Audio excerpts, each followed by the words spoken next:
I came here several times with my father when I was little, but stopped eating here as often after growing up. I hope the food here will be to your taste. Oh, don't worry! We haven't eaten at a hotel like this in a while. Paimon's getting excited already! In that case, I'll go order for us first. Please wait here a moment.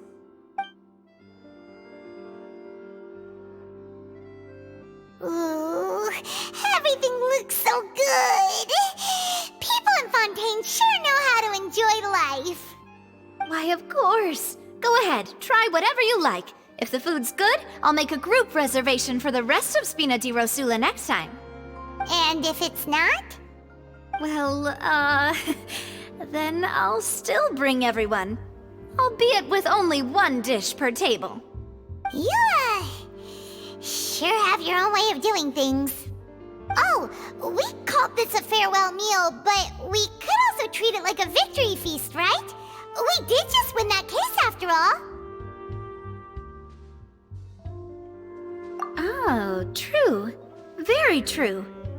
In that case, boss, we'll have another 2 dishes. Huh? Paimon didn't mean that you had to order even more food.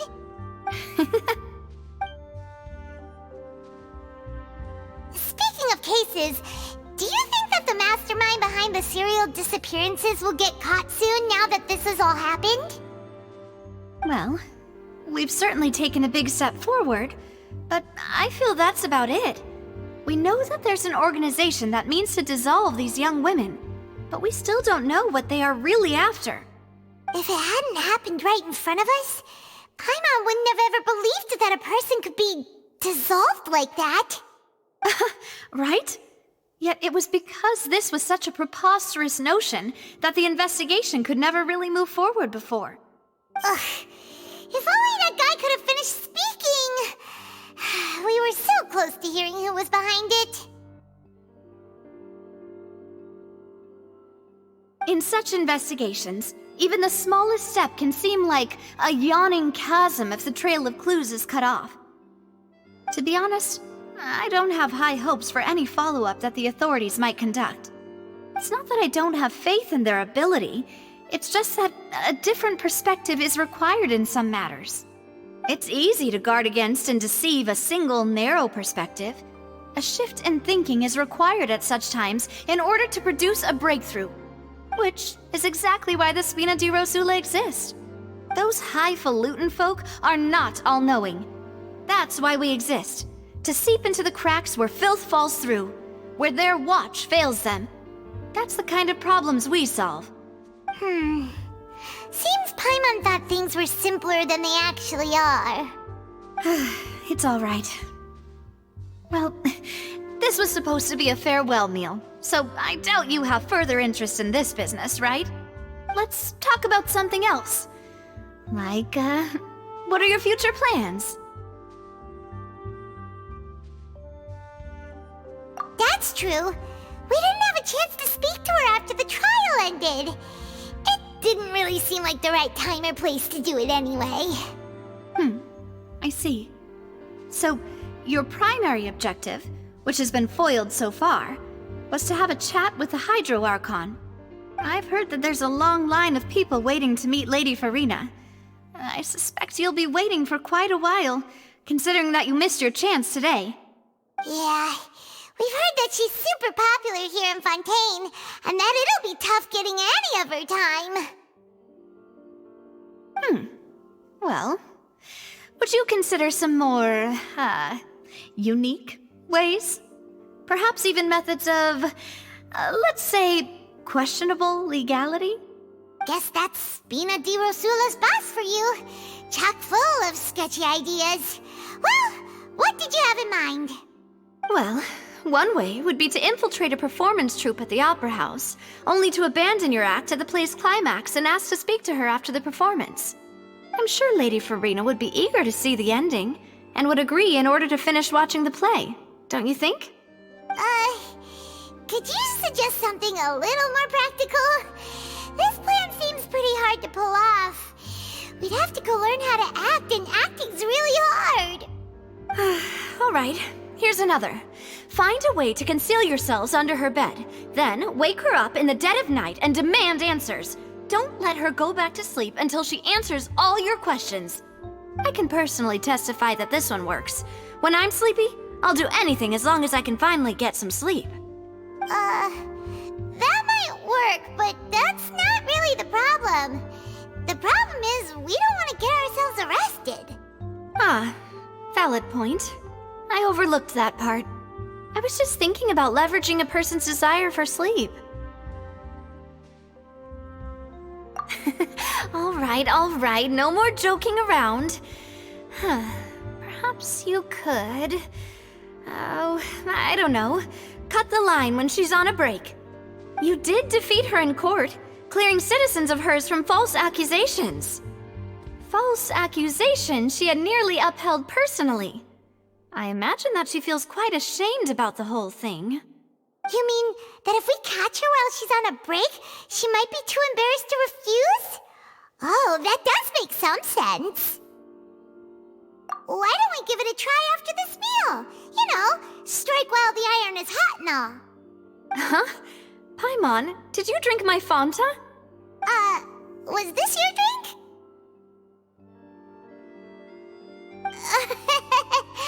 Sorry about that. Paimon wasn't really paying attention and the cup was right next to Paimon. Would you like to order another? No, it's fine. We're just about done here. Alright. Honestly, Paimon wouldn't recommend Fanta anyway. It tastes kind of salty and icky. Is that so? Huh.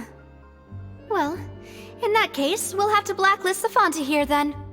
If we're all finished eating, then I'll go pay. Yeah, we're stuffed. Thanks for the treat, Navia.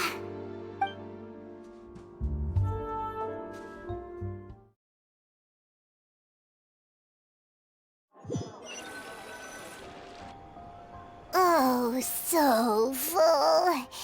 Paimon can barely float anymore. Nah, that would be so... normal. You know, like you. Okay. As for expenses this month, we're left with... Hey, Navia! What are you doing over there? Oh, nothing. It was just a meal, you know? Nothing the Spina di Rosula can't cover. Let's get ready to try to meet the Hydro Archon again. Bye, Navia! So this is goodbye, huh? Well, if you do encounter any other trouble in Fontaine, you're always welcome to contact the Spina di Rosula. I'll give your request the highest priority. In any case, I wish you smooth sailing. I'll see you again, partner. See ya!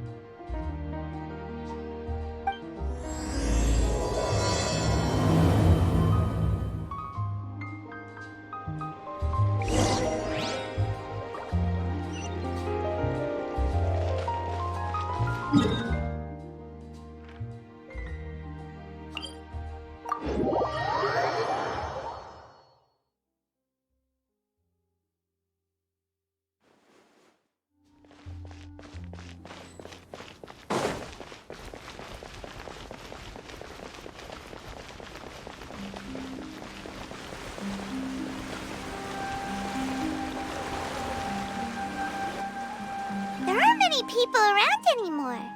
Looks like that boat we took to Araneas might have been the last one. Vache. Looks like we're back here again. Huh? Traveler? Are you hearing voices again? Ugh.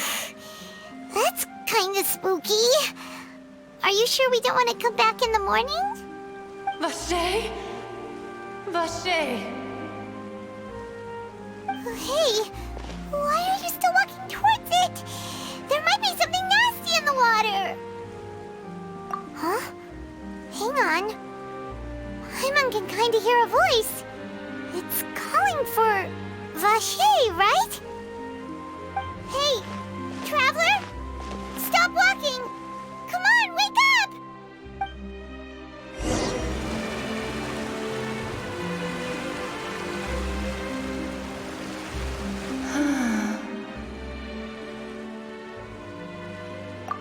Vache? Are you... my dear Vache? No, wait. You seem to be someone else.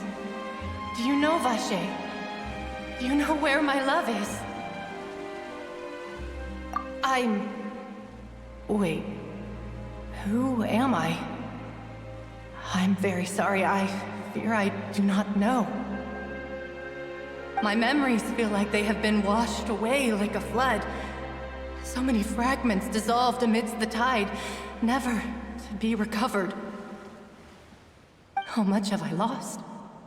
How many things that I once held dear while on land have I since forgotten? Yes, that is what I was once. But now, I am but the consciousness of one who has lost their form. I do not know how I came to be like this either. I only vaguely remember being covered in light blue water, and then all grew dim.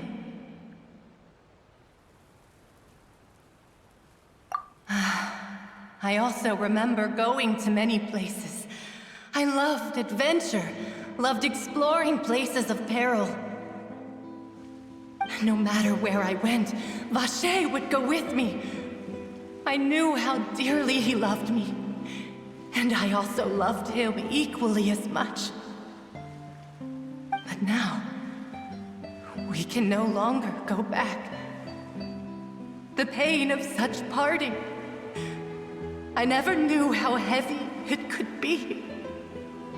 No, our reunion no longer has any meaning. There is no way for us to create any new memories. The thought of me gives him no succor, so let it lie forgotten beneath the waters. If you meet Vache, tell him not to look for me. Tell him to move on. That is the only thing I still remember. Perhaps that is so, as I was submerged in the waters, losing consciousness. I saw Vache above the surface. His eyes were filled with such sorrow, such longing. If only I could have comforted him, told him that I did not suffer. Indeed, I had felt a great warmth. Is that what you call it? Dissolving? If anything, I consider it a form of release. It was a state of neither fear nor frenzy, with only an endless peace, like the water's still surface. I could also liken it to being a thirsty person who drinks water for the first time, and only then sees how they have lived for so long in a world of endless want and anxiety. I think I hear your companion. It's time for you to go, I think. Farewell, then. I am glad that you were able to sense my presence. Remember, if you see Vache, tell him not to seek me out any longer.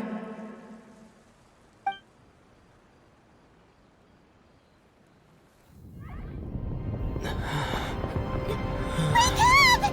Come on, hurry! Navia's outnumbered!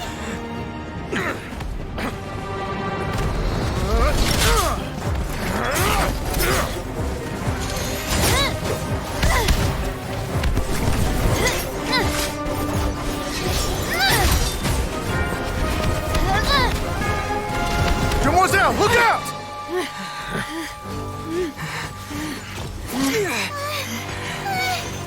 Dear God, it's a whole army of Gardamex.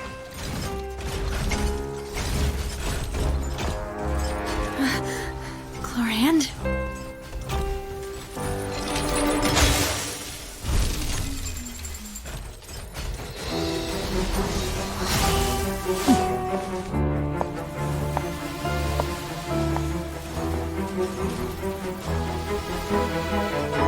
Quick, now's our chance!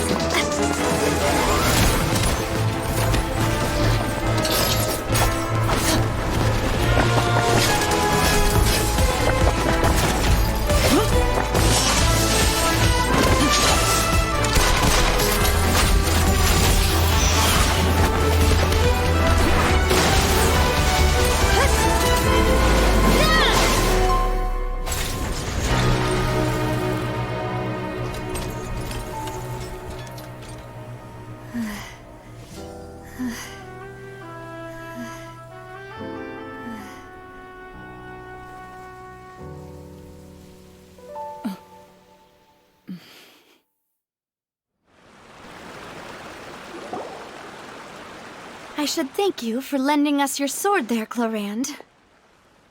But before I do so, could you explain how you managed to show up here? I followed you. It seemed to me that danger has followed you more closely as of late. I believe that following someone without their knowledge is actually called stalking, is it not? Mr. Callus's last wish was for me to ensure your safety, and I will not betray his trust.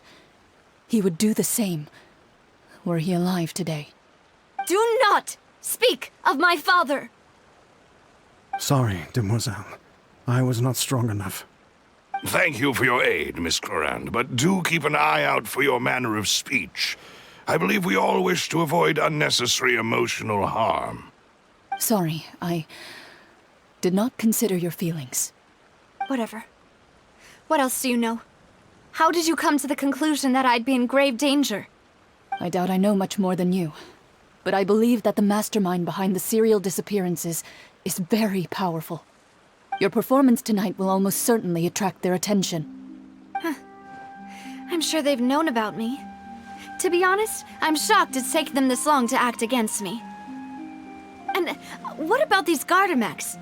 I thought only those associated with the Maison Gardiennage could control them. None of these mecha have serial numbers. I was sure to check a moment ago. They are not the ones used by the authorities to enforce the law.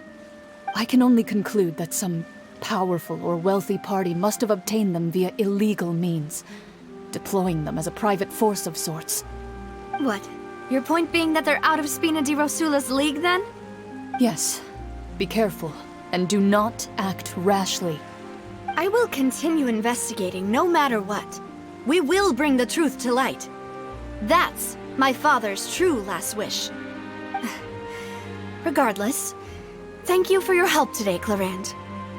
But if you get any ideas, tell me first. I don't much appreciate being followed. I do not think that they'll strike again anytime soon. So I shall stop following you. Good day, all.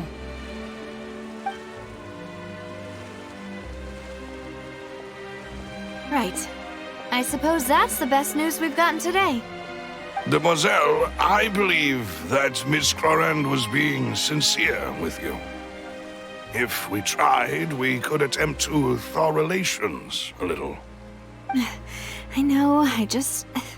She's... Oh,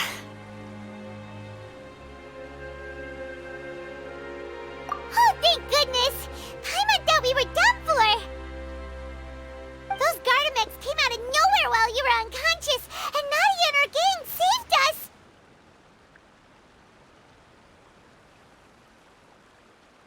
Oh, and there was that champion duelist named Clorand who came out to save us too!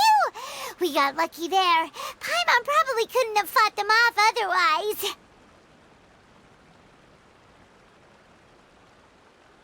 Oh, come now. Forget all that polite talk. That wasn't really a farewell meal we had back there. Not for me, anyway. In truth, I hope that every meal we have together shall be a victory feast. As such, we're still partners. There's no need to thank me. It will take 50 years for me to match Demoiselle's magnanimity. If it were me, I would have joined the Spina di Rosula on account of her goodwill long ago. All right, you two. That's enough. Actually, Navia, how did you know that we were in danger? You sure did show up in the nick of time. Well, to be honest, you're the one who tipped us off, Paimon. Huh? Really?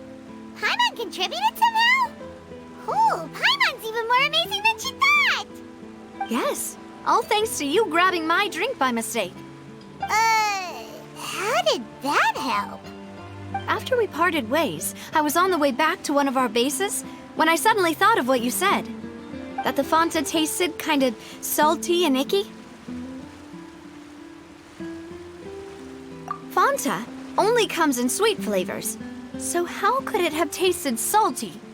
The color of the drink, if I recall, had also been a bit off. So the Fanta had been spiked with water from the primordial sea? Yes. So, if you hadn't drunk that cup for me...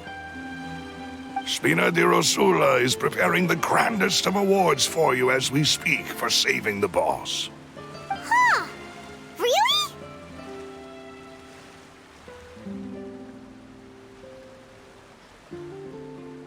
I sent people to Hotel de Boer to investigate, but whoever did this left no trace at all. That's when I figured out that you might be in danger, and hurried here as quickly as I could. But why would they go after us too? All we did was defend Linny in court and help clear his name. Ugh, now we're caught up in this mess too, aren't we? Well, you did foil a plan that they were probably pretty proud of, and almost got their name in the process. Speaking of which, did anything strange happen when you drank the primordial seawater? Well, it can't be a coincidence that the traveler fainted just now. He said that he heard that voice calling for Vache again. Oh, and this time Paimon heard it too, but it was real faint. Does this situation have to do with the primordial seawater then? Does that mean the primordial seawater raises someone's sensitivity to hydro when it's used on people who are not from Fontaine?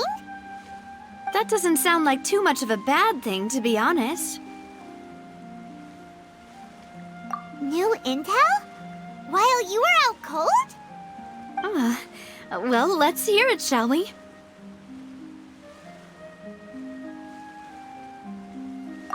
Oh, that is important.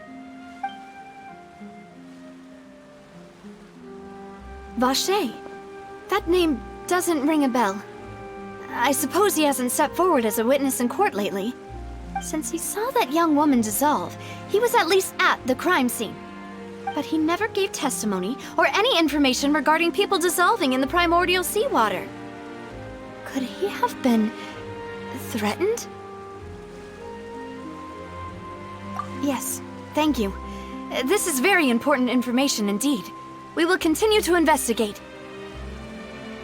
Oh, you mean you'll help us investigate? Well, you did say that our farewell meal didn't really count. That means we're still partners, right? And besides, we're in this now whether we like it or not. You're not gonna let those people who targeted us get off the hook so easily, are you, Traveler? Demoiselle, do try not to look quite so pleased. You are the face of Spina di Rosula, after all. You talk too much. Well, in that case, let's head back to one of our bases, shall we? I'll arrange accommodations for you. We also have some plans to go over, and hopefully we can deepen our bonds as partners. But we'll take that one step at a time, I guess. Don't worry, you two. With us around, our base is definitely secure.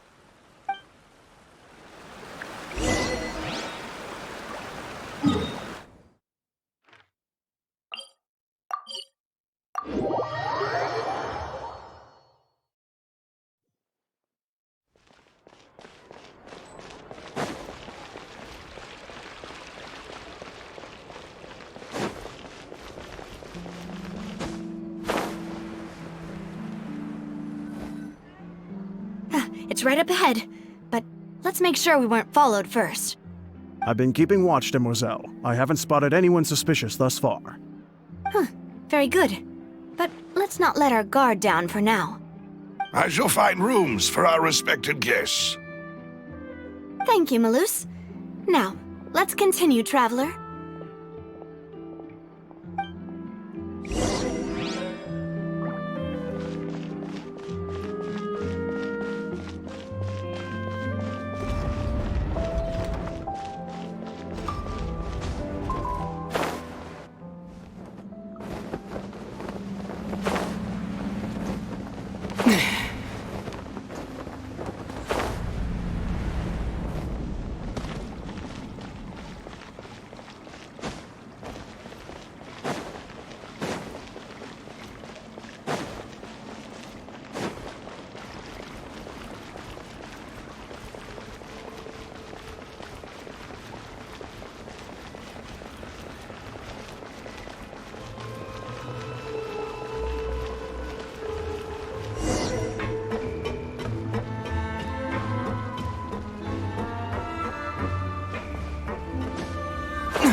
is your base?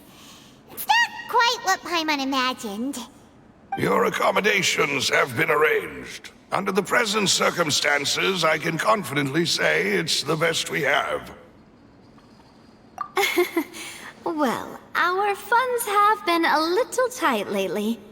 After all, we don't allow illegal or unethical profiteering. In fact, our funds often come from citizenry who support us. Seems like it's tough times for everyone. But if you have the support of the people, that does sound like it's worth it. To be honest, our financial situation was a lot better back when my father was in charge a few years ago. I'm afraid I'm not quite his equal. Your father...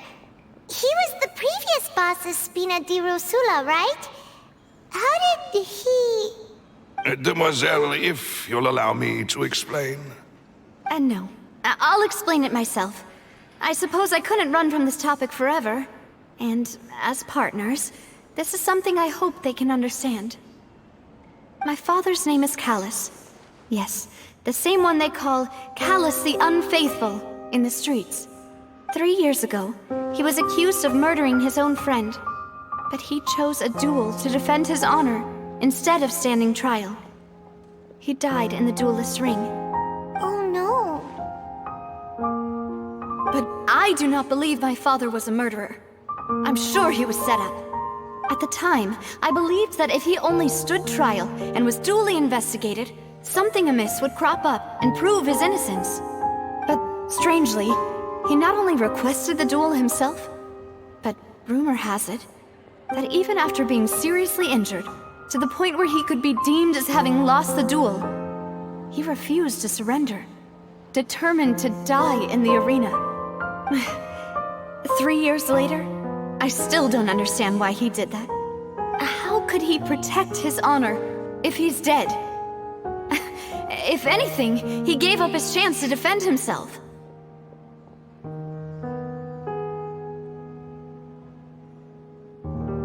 The closest piece of info I have is that my father had been investigating the serial disappearances case at the time of his death.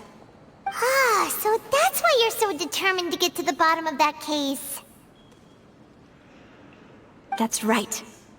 I've also tried to investigate the murder my father was implicated in, but I haven't found a single new clue in my countless reviews of the investigation records. However, I believe that if the murder case is related to those behind the disappearances, they must know something. I must know what really happened. Was my father coerced? Framed? Even if he really did kill his friend, I must get to the truth. If only he'd been more open with me when he was still alive. He even hid the fact that my mother died due to complications when giving birth to me. And now, here I am investigating his death. You really are a handful, aren't you, Papa?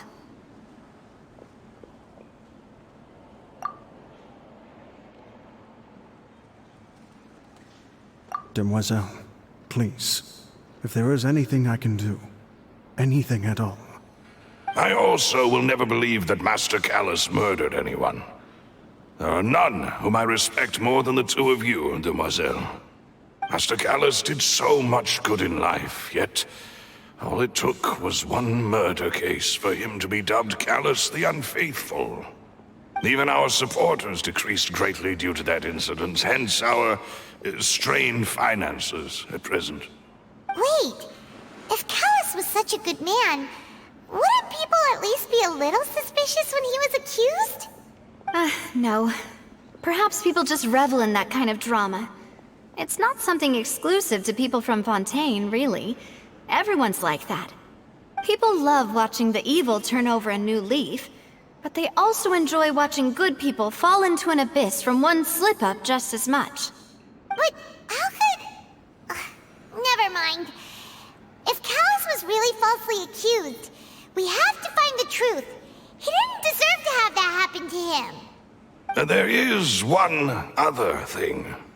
Master Callus's opponent in the duel was Ms. Clorand. Oh, her? Well, then, isn't that as good as saying that she was the one who killed him?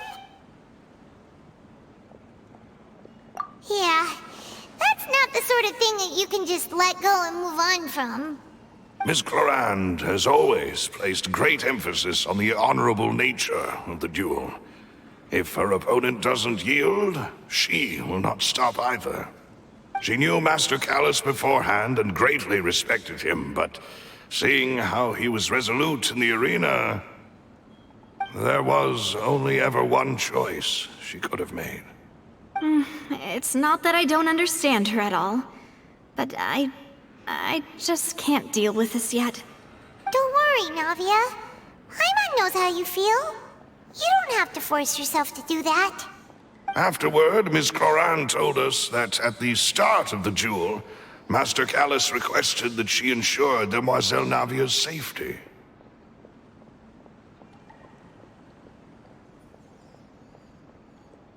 Yes, that is our understanding as well. Oh, Papa. What madness drove you to ask the person who killed you to take care of me? All right, anyway, that's the information I wanted to share with you. Even if it did sound like I was just complaining towards the end.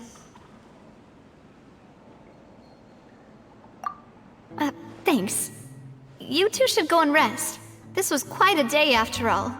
Yeah, Paimon's beat. Please, relax and get some sleep. We will ensure you rest soundly.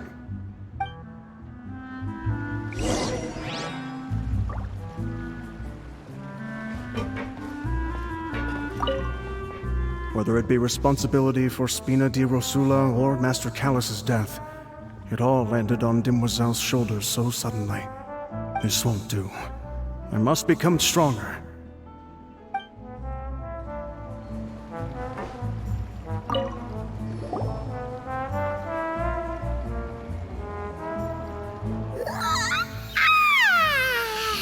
Paimon slept so well. This place feels almost too safe. Huh? Navia? Where did the other two go? I sent them back to Poisson. It's Spina de Rosula's place of origin, and where we have our headquarters. There's not much for them to do here at the moment. Paimon gets the feeling that you're just trying to get them off your back. But never mind that. When did you get back? Were you waiting here the whole time? No, I just returned after going out for a while. I did some investigating yesterday regarding the name Vache. Wait, so you didn't sleep at all? How could I after having such critical new evidence appear? Guess Paimon wasn't speaking for everyone just now, huh? Unfortunately, this name seems to have been wiped from existence. It doesn't seem to have a match anywhere. I suspect that those behind this have already taken steps to hinder an investigation from this angle. But that does prove that this Vache person is a key witness in the incident. Does that mean we're too late, though? No. There is one ray of hope. One place in Fontaine that they would find almost impossible to threaten, no matter how much they wanted to. And that is the archives kept by Chief Justice Neuvillette. A place where detailed files on all the cases in recent years are kept. If the Oceanette you met is one of the young women who went missing recently, we should be able to find some related information there. So Neuvillette maintains an archive of case files? Whew, guess that's the hard-working Chief Justice for you. In that case, let's go talk to him, shall we?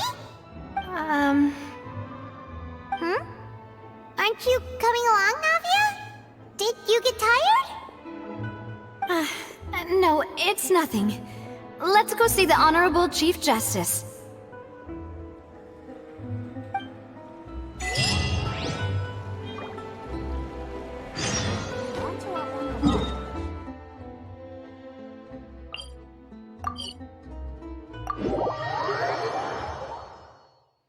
The Palais is right up ahead. Come on.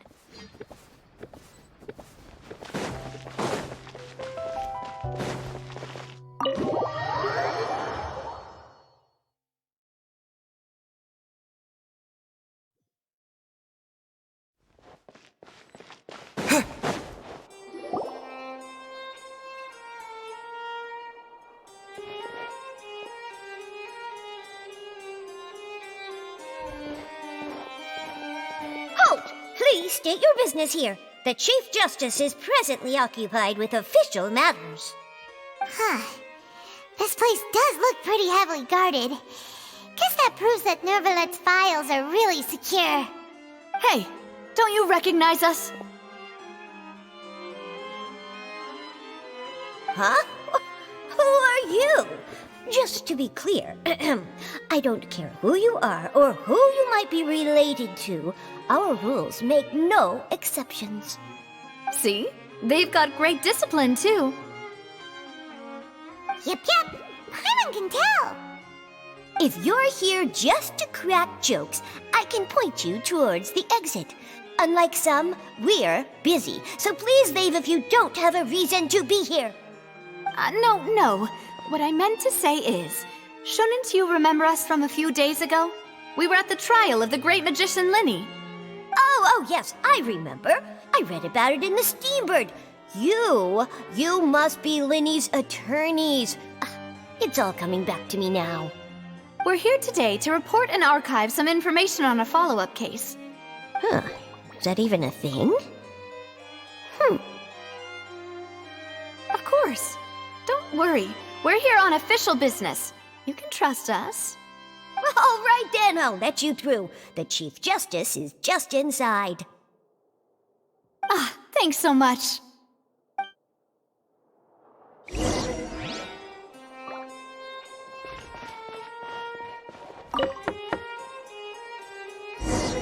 Please come in.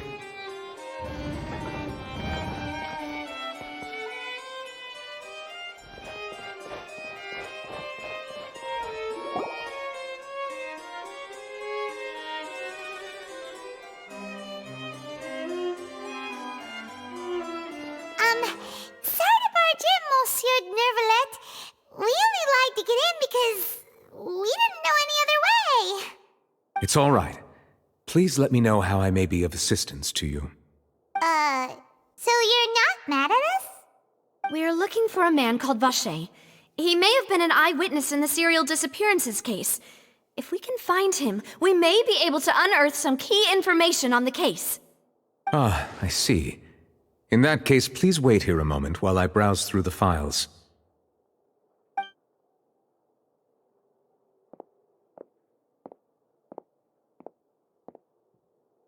Who knew that Nervalet would be so easy to talk to?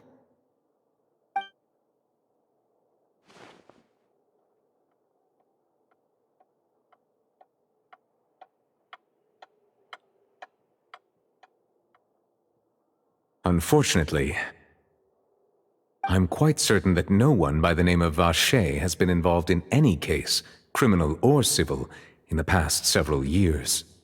There are no records of him either in the files or in my memory.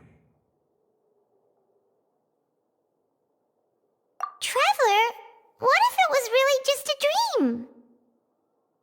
Is that so? All right then. Thank you so much, Monsieur Neuvillette. We'll take our leave now.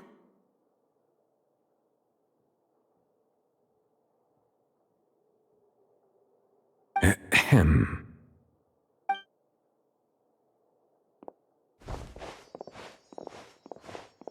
Miss Navia, I can understand how you feel. Your father, Callus, was a truly exceptional man. We deeply regret his passing.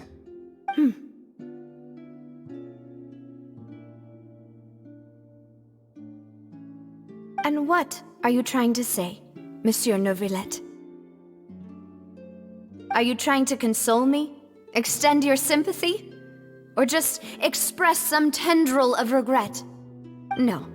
You are not trying to do any of that. I can hear it in your voice. There's no emotion behind your words. You only said those things because you felt like you should.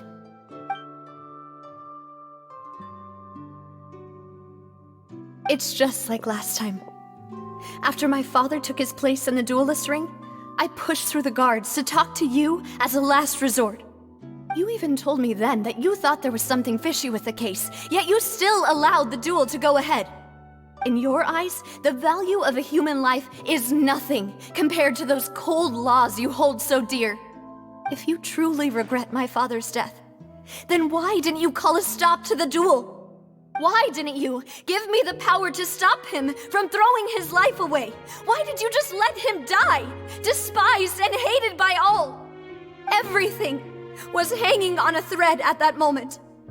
Just the tiniest effort could have changed everything. There are still so many things I never got to tell him.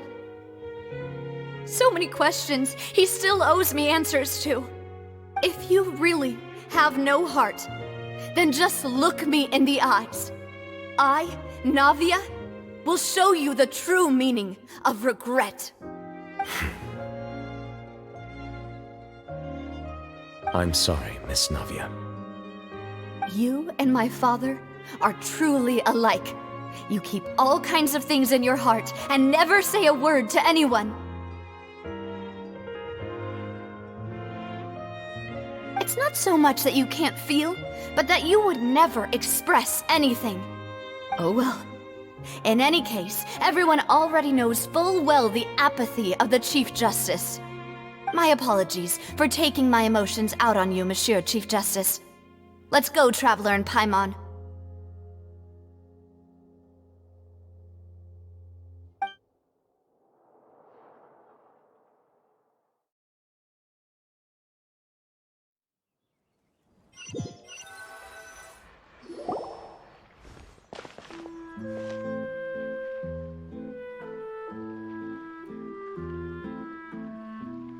Navia, are you okay?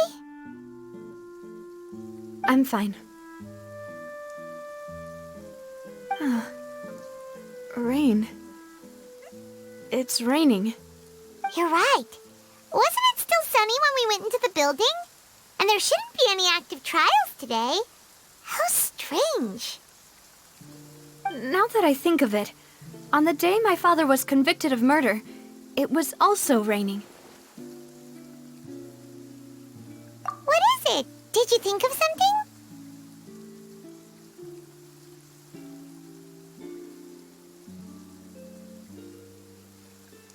Yeah, he was outside. It was uncovered and the rain could fall there. Why? Do you think the rain could have affected the crime scene? That thought has occurred to us before. We've even expanded the search area to try to account for that, but didn't find anything of value.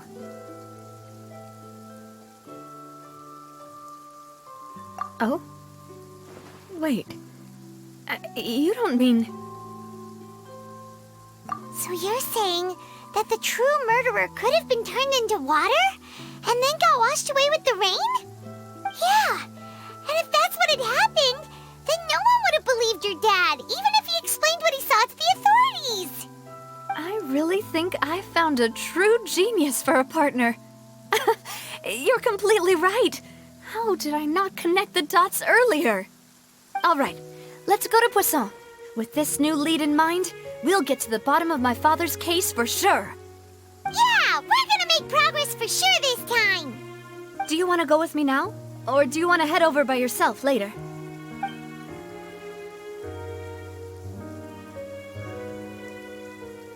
All right, then I'll wait for you at Poisson.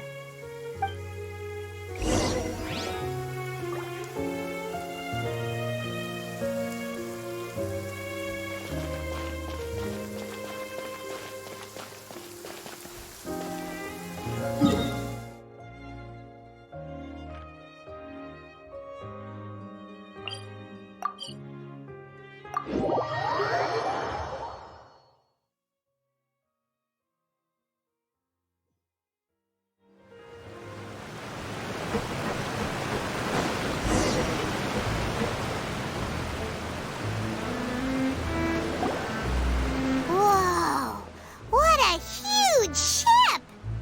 Why would a ship be anchored at a place like this? There's no need to be so surprised. While it may look like a ship, it's actually Spina di Rosula's headquarters. My father was the one who asked for it to be built like this. Perhaps our taste in exterior design is the only thing we occasionally had in common. A gigantic and glamorous ship embodies discovery, opportunity, ambition, and conquest. It symbolizes Spina di Rosula's bright and limitless future. And Paimon thought you were bluffing when you said Spina di Rosula had a glorious past. Paimon was confused why a group with such a history would live in the sewers. But now that Paimon has seen this ship for herself, she's been convinced. Well, Poisson is where Spina di Rosula began, after all. It's our main base, our home.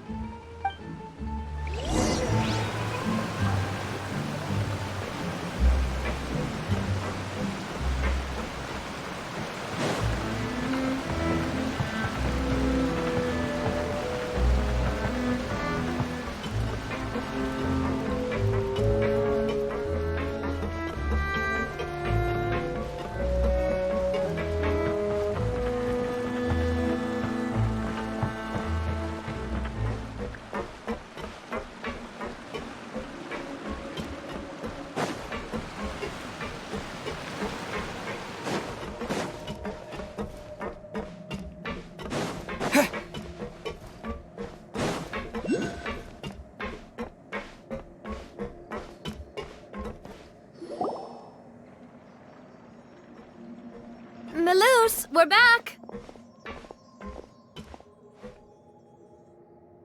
Apologies for the wait, demoiselle, and our most important partners. You said before that you still had some business at the court. What brings you back to Poisson so quickly? About that. It's because my partner here reminded me of something really important. You see, what if my father's case had something to do with water from the primordial sea? You still remember, right, Maloose?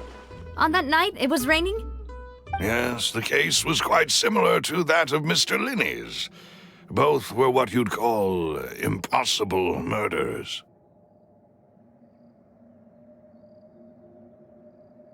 Could you tell us a bit more about what happened before? Yeah, of course. Many years ago, something called synth began to gain popularity in Poisson. At a glance, it was a kind of drink that could excite your mood and produce many pleasant hallucinations. Wait! Didn't that guard guy who turned into water also mention that the primordial water could be used to produce some kind of potion? Yes, he did. Considering what we know now, it's almost certain that synth is created using water from the primordial sea.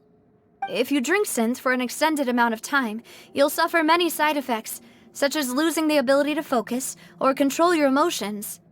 And if you were to stop drinking it completely, you'll experience flashes of paranoia and anxiety while lacking energy to do anything. It's an extremely dangerous substance. As he oversaw Poisson, my father was compelled to put a stop to synth abuse and called for a complete ban of it.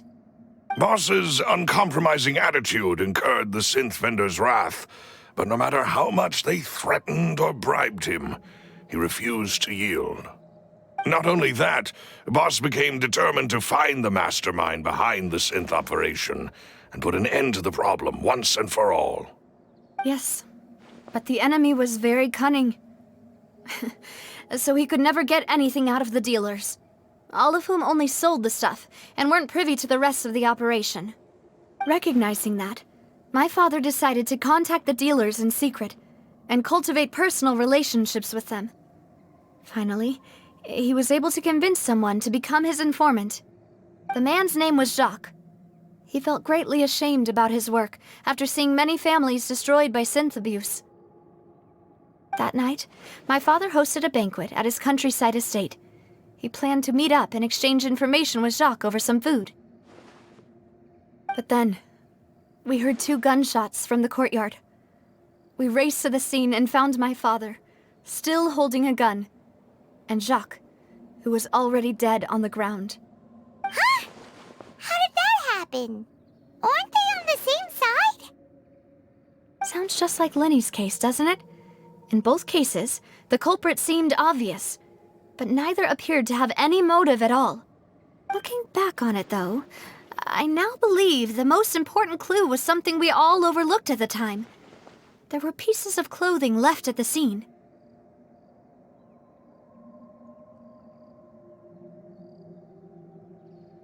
Precisely. It's all thanks to you that I made the connection now. Back then, we all just thought they were some costumes that Jacques used to disguise himself at the banquet. But, considering it now, it's almost certain that they belong to a third person at the scene. With one extra person, we'll also need to reconsider why the 2 shots were fired. You're right. We still don't know what happened. But my intuition tells me that we're on the right track to figuring it all out. I'm finally headed towards the truth. Jacques was an empathetic man who was infinitely remorseful for his past actions. It's unlikely that he turned on Boss with 0 warning. I think this third person is probably the key to the full truth. On that note, however, even though this will not please you, demoiselle, as your and your father's butler, I must still offer a word of warning. Our opponent is insidious and cruel. They are extremely difficult to deal with, and Boss has already lost his life trying to bring them to justice. Even though Spina de Rosula has lost most of its former glory, Poisson has welcomed a new time of peace, and we have been allowed to live out our lives. There is no need to follow your father's path. It would be both wise and in line with Boss's wishes to step back and give up on the case. If that's indeed what he wished for, then he should have told me that himself. Was I not the closest person to him? And yet, I was the one most kept in the dark. What was the point of him dying without sharing any of the secrets he knew? Did he manage to protect anything in the end? Synth is still here. Callus the Unfaithful is still his epithet. And Spina di Rosula is barely getting by. Nothing has changed. Did he think I'd just accept his meaningless death and live out my life just as meaninglessly? I've never accepted that. Ever. Not since that day, and certainly not now. I want to find out the real answer for everyone's sake. For the missing girls, for the victims, and for myself. Navia. This is indeed the best moment to act. Your partner appears to be quite reliable, and more importantly, demoiselle, I think you're also ready to take this on.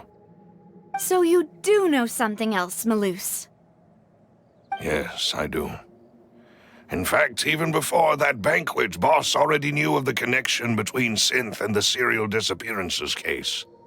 But what drove all the tensions to the boiling point was the revelation that you, demoiselle, had been selected as the next target to disappear. What? Boss also didn't tell you that he had been diagnosed with a rare illness. The doctors told him that he had no more than 5 years left to live, and the serial disappearances case caused him great anxiety. 5 years was nowhere near enough time to resolve this long-standing conflict, but once he passed away, all the danger would pass on to you. Knowing all of this, he decided to use one final intimidation tactic before his death. He claimed to have already gotten his hands on some key incriminating evidence for the other side, and even told some members of Spina di Rosula about the details. But as long as you remained safe, he would not share the evidence with the public. If something were to happen to you, then he and all those he told would immediately expose all they knew about Synth and the disappeared victims. Right, so nobody would be able to get off scot-free. As we've seen, Boss's tactic has worked. Even though Boss has been gone for a long time, the other side has not tried to take Demoiselle's life. No, I don't believe it. He never appeared to look sick to me. No father wants their daughter to see them weak and haggard, especially someone as proud as Boss. To him, dying in a duel and suffering lasting dishonor as the unfaithful was still far preferable than losing face in front of his daughter. So he chose to die in silence, so that he could protect me. I'm afraid you're not understanding this correctly, demoiselle. What Boss wanted to hand to you was not a parasol, but a sword. If Boss's spirit could hear you telling me that you want to find the answer for the sake of everyone involved, I'm sure he'd be extremely proud. That fool. Couldn't he have just given it to me straight? No. He might have set up everything precisely because he never thought I'd be able to understand him. Is that the amount of confidence he had in me? And what if I was never able to make it to where I am now?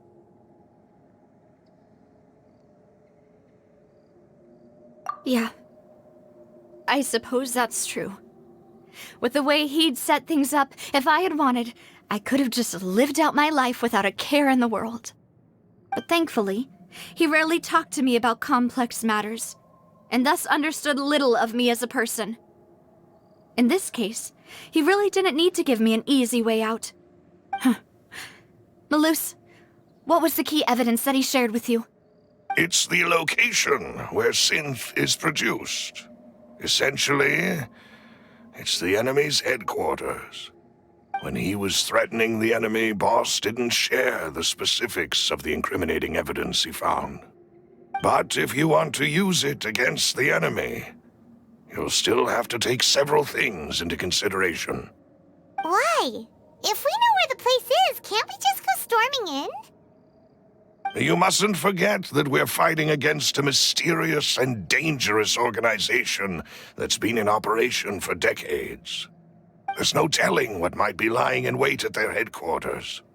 We also have no idea what kind of evidence we may be able to find inside, nor what people we may be able to capture. But a single visit to their headquarters would be tantamount to a formal declaration of war. The worst case would be that we leave empty-handed, but also open ourselves up to full retaliation. Then, in that case, why not work with the Fontaine authorities? Well, you saw one of them dissolve during Mr. Linney's case. We have no idea just how thoroughly they may have been infiltrated. That's true. Seems my father really had no choice. But things are different now. It should be a lot easier to prove the other side's guilt, now that we've connected Synth with the disappearances case. You sound like you've put a lot of thought into this, Malus. I am the butler, after all. I live but to serve the boss and Demoiselle's will. I've always been willing to take on any kind of risk for your sake. But considering my relative lack of ability, I've spent my time keeping secrets, performing basic investigations, and waiting for the right time to come. Thank you for all of that, Malus. Have you discovered anything new in the past few years? Let me think. One conclusion I came to was that the enemy must be quite familiar with Spina di Rosula, or at least have an informant planted here. When I announced orders to the organization's members on Demoiselle's behalf, I used to deliberately keep a few people in the dark and observe the reactions of the synth vendors. If the vendors didn't change their plans, then the individuals informed of our orders must be innocent. If the vendors packed up and fled, however, then someone must have given them the news. After several rounds of testing and investigative tracing, I've narrowed the suspect list down to 3 people. The first is Florent, Spina di Rosula's senior advisor. Huh? Florent? Yes, surprising, isn't it? He was one of the people Boss trusted the most, which also means that he was someone who understood Boss really well. Thanks to his position within Boss's innermost circle, he always knew our upcoming plans and could thus avoid capture this whole time. There's someone else like him too. Marcel, the head of Confrérie of Cabrières. Uncle Marcel. It's a guild in Poisson. Boss helped it to grow to its current size and prominence. In the beginning, they were only reselling some daily goods, but now they're one of the richest guilds around with a lot of business connections in the city. So, They're like a sister organization of Spina di Rosula? Yes, you can say that. When we were fighting against the synth dealers, they provided us with plenty of support. It's a bit difficult to imagine someone using their own money to hunt down themselves. The final suspect is Thierry, the man responsible for coordinating information between Spina di Rosula and the guards. Although the guards mostly leave us to our own devices, there are still many activities we have to report to the local authorities. Since Thierry is always in the know about our current activities, he could theoretically always plan one step ahead. I see. These are all people who I communicate with quite regularly. To think that the enemy we've been fighting against has been right next to me all along, among those I trust the most. It's almost too hard to believe. If you want to investigate them, please take every precaution to not alert the quarry. Judging from our experience, the enemy is extremely cautious. Of course. And thank you, Malus. You've provided us with a lot of great information.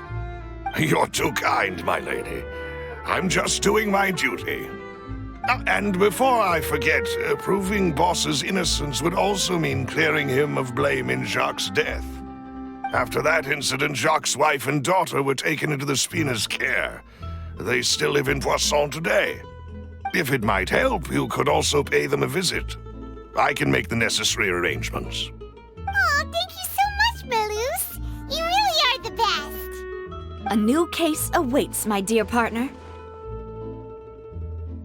I hope we can work together to uncover the truth and end this case once and for all.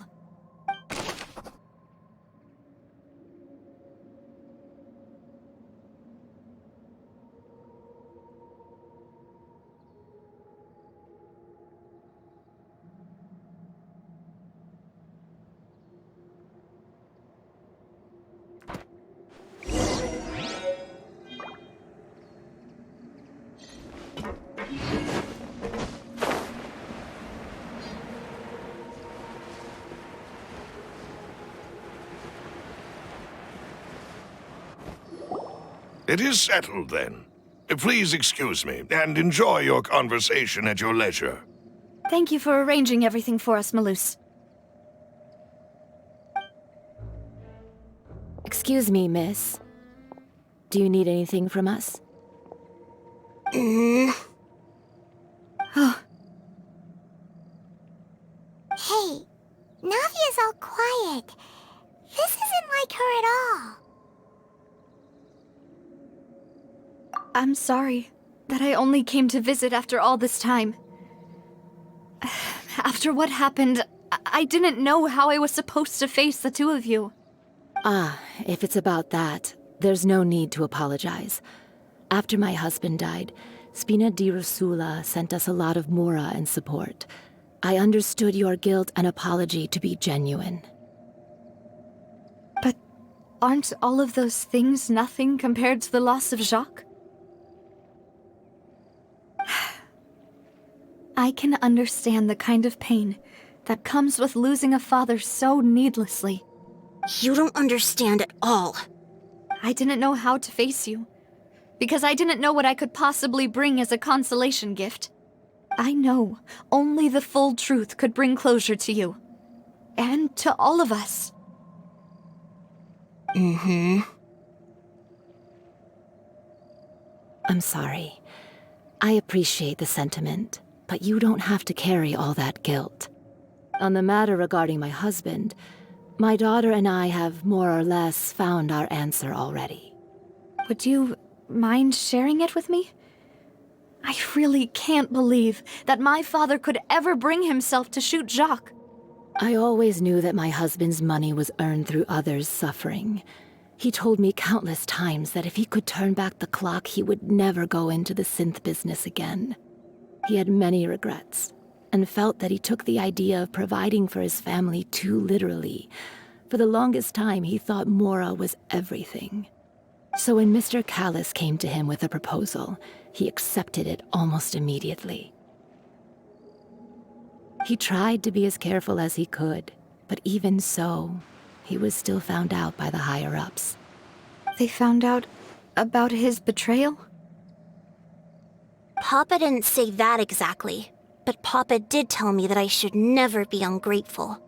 Before he left that day, he told me that he had no choice. It was only later that I realized it was his final farewell to the two of us.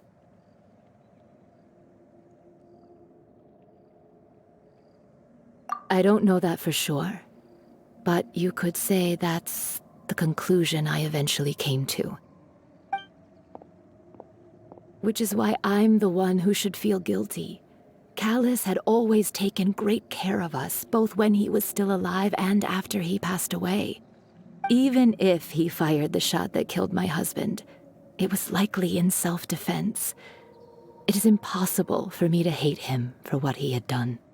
But Mama, why is Papa still the bad guy if he did the right thing? Papa always wanted to be a good man, so why did he have to do a bad thing in the end? Well, things aren't always as they seem. You still feel like your papa was a good man, right? Yeah, Papa was a really good man. The best in the whole world. Then you should hold on to that. If a good man had to do a bad thing, then he must have had his reasons. Regardless of whether he left you a parasol or a sword. He must have done so to give you a better life. Oh. Thank you for everything you've told me. I will definitely find the truth. The current state of things is not something I'm willing to just sit back and accept. Thank you. I'm very grateful to hear this from you. Even though your personality is quite different from your father's, your determination when you speak is really similar. You really think so? That's the first time anyone said that to me.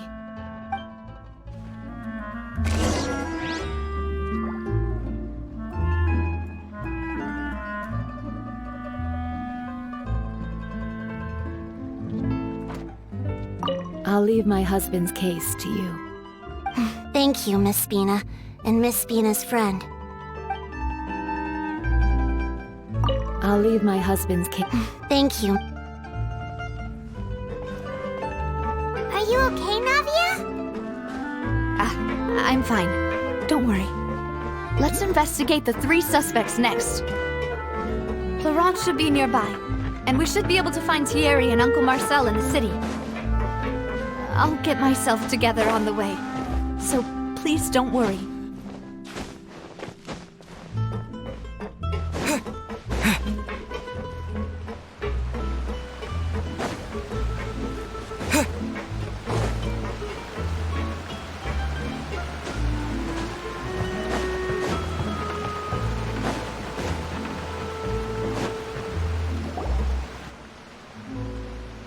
Greetings, boss. How may I be of assistance today? I'm sure you've heard about what happened at the Opera House. Someone got turned into water right in front of us. Yeah, I've heard.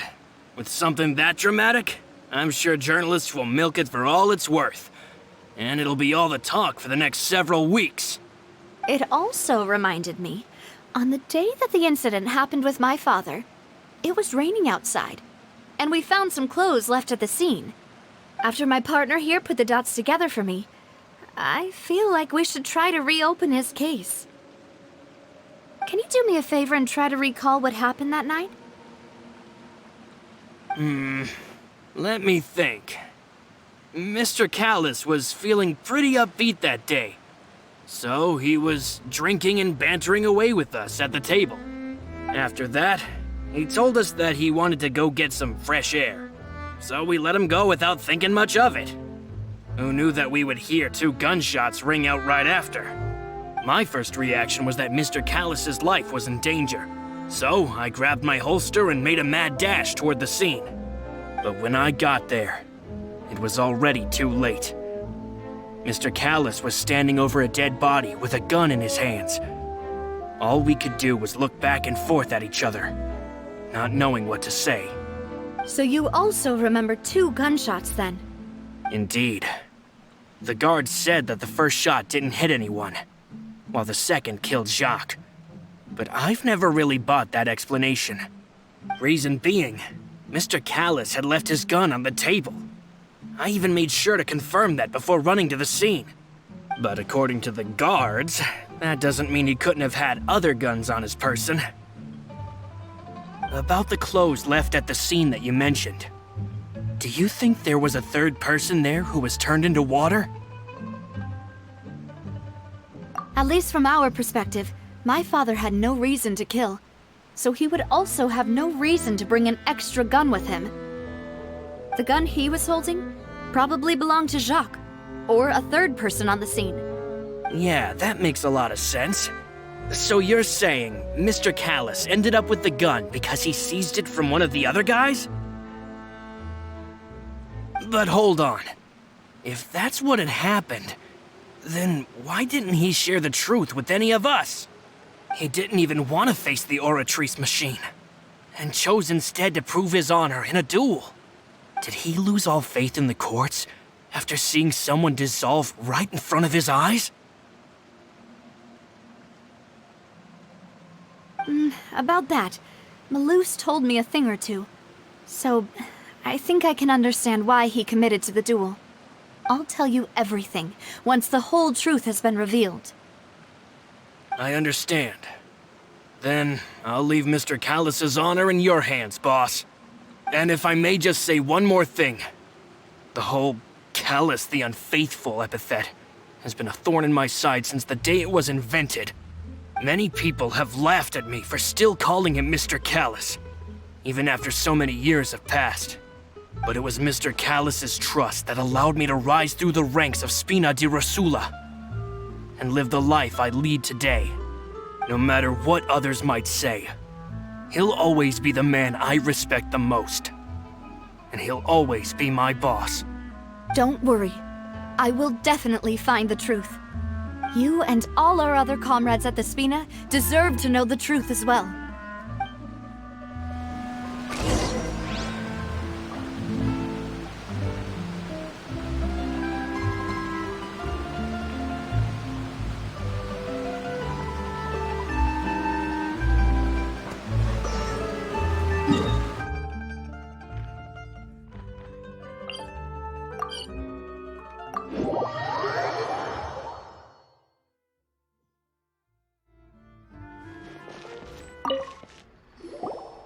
Hey, Thierry!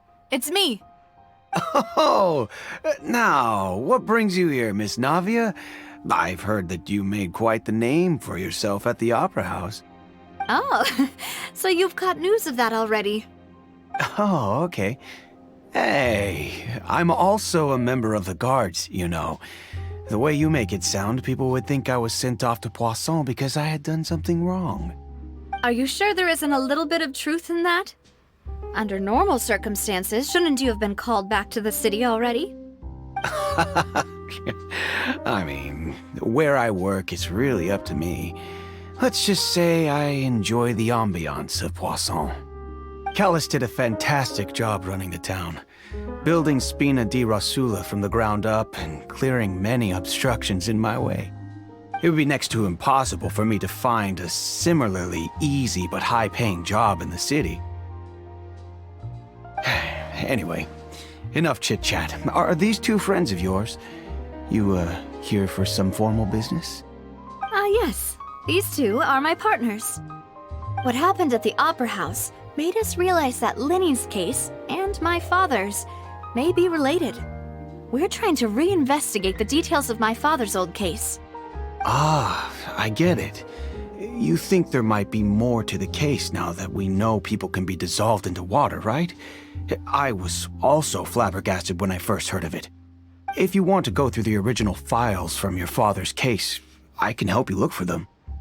That'd be much appreciated. Thank you. Actually, I have another question. Do you have the authority to dispatch Gardamex? Of course. Without them, I couldn't possibly handle Poisson on my own. Why do you ask? We definitely can't use them to forcefully get more evidence for your father's case. Well, you see, just recently, we were attacked by a horde of unnumbered Gardamex in the city. So, if you hypothetically wanted to do something against me, all you would need to do is get rid of the mecha serial numbers and send them after me. Then you think too highly of my abilities. Dispatching mecha is very different from controlling them. If I had to make an analogy, when you order a dish, the chef will make it for you.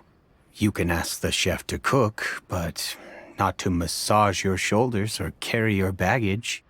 If you try to make unreasonable demands, the chef would just think you're out of your mind and ignore you completely. The same goes for me and my Gardamex. Removing a serial number is also not as easy as you might think. There are a lot of complex steps to it, and it's almost impossible to keep it a secret. So I can promise you, those mecha were definitely private units. They're certainly not cheap. So, whoever their owner is must be super rich, powerful, or both. Now that you mention it, though, being in the synth business would definitely be profitable enough to afford this. Oh, then you're officially in the clear, Thierry. Oh, well, thank you for the vote of confidence, Navia. Jokes aside, I'd like to wish you all the best with your investigation. I'll be staying in the city for a little while, so just come find me if you need any support from the guards.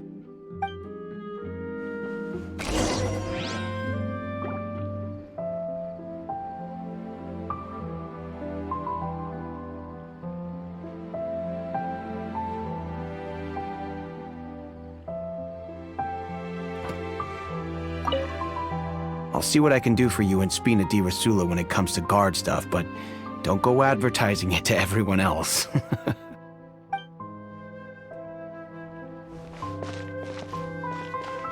Welcome to Palais Mermonia.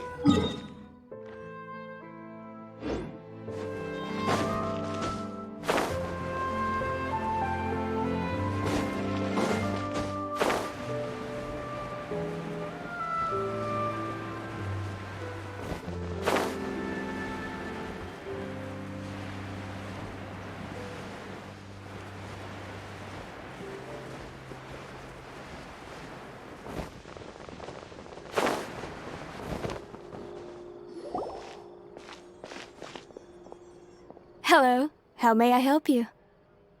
I'm here to see Marcel. Could you please let him know? You can just say Navia's looking for him. Sure. I will let him know right away.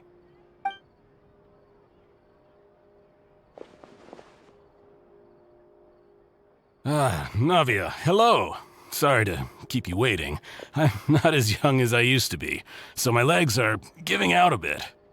Oh, it's all right, Uncle Marcel. There's no need to stress. I just wanted to talk to you briefly about what happened in the Opera House. I'm sure you saw everything too, right? Yes, I've never seen anything so strange. Oh, you were at the Opera House too? That's right. I went there with Navia to see the magic show. Who knew it would turn into a whole murder mystery? I also witnessed your marvelous sleuthing work. Quite impressive. To beat the Hydro Archon at her own game on her own turf, I can already imagine everyone in Fontaine discussing your exploits over a few glasses of wine.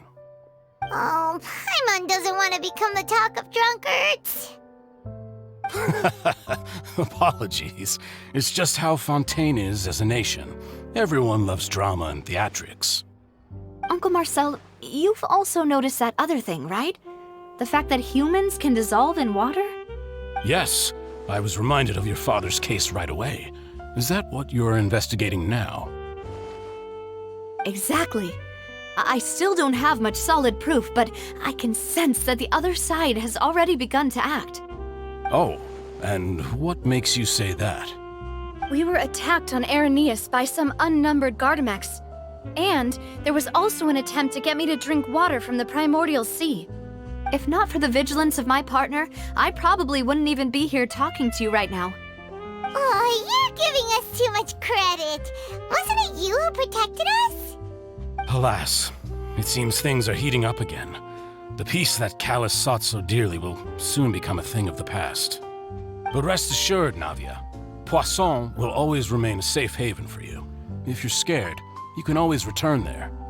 If anyone dares to lay their hands on you there, the Confrérie of Cabrières will use its funds to the last Mora to bring them to justice. Thank you, Uncle Marcel.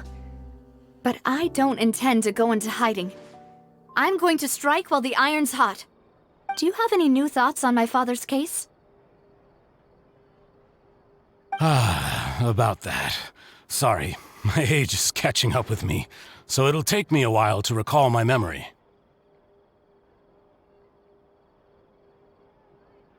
The Confrérie was responsible for that banquet, so I was out and about the whole time making sure things were running smoothly. I didn't even have the time to drink with the guests. Then I heard the sound of a gunshot, and the rest was history. Oh, it's okay. No need to push yourself. We'll ask around some more, see if there are any valuable clues elsewhere. Sounds good. Just let me know if you ever need Mora. All my wealth comes from Callus's patronage and support. I'll spend however much it takes to clear his name.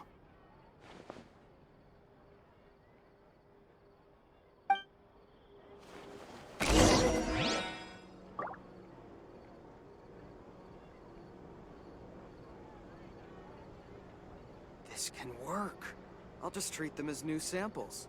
Being skilled at something doesn't make it a hobby.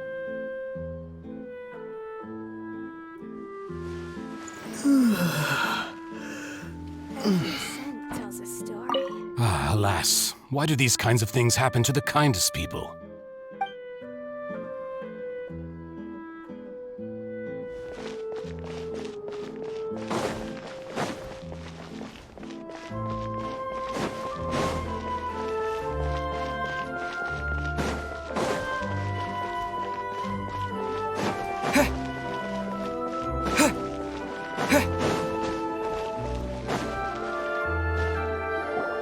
We've talked to all three suspects, purely based on their conversations with me. None of them sounded particularly suspicious.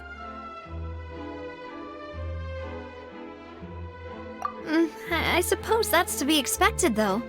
If a single conversation's all that's needed to find them out, then my father wouldn't have needed to investigate the case for so many years. Anyway, even though we didn't make a breakthrough, let's still compile what we were able to find. But where should we start? You're right! Flora mentioned that Callus probably only ended up with the gun because of circumstance. That makes sense.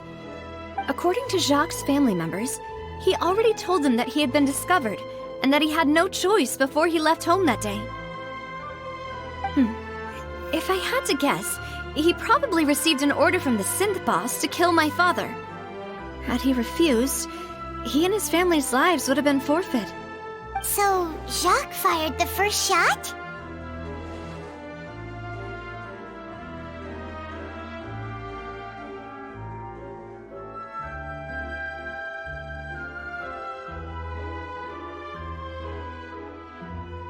Oh? And why is that?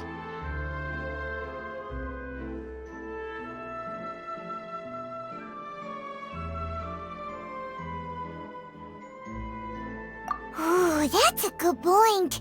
Jacques probably already knew that he was just being used as a tool for murder. And once he had completed his mission, he'd be of no more use to his boss. So, what would make more sense from his perspective would be to turn his back on the Order and seek protection from my father.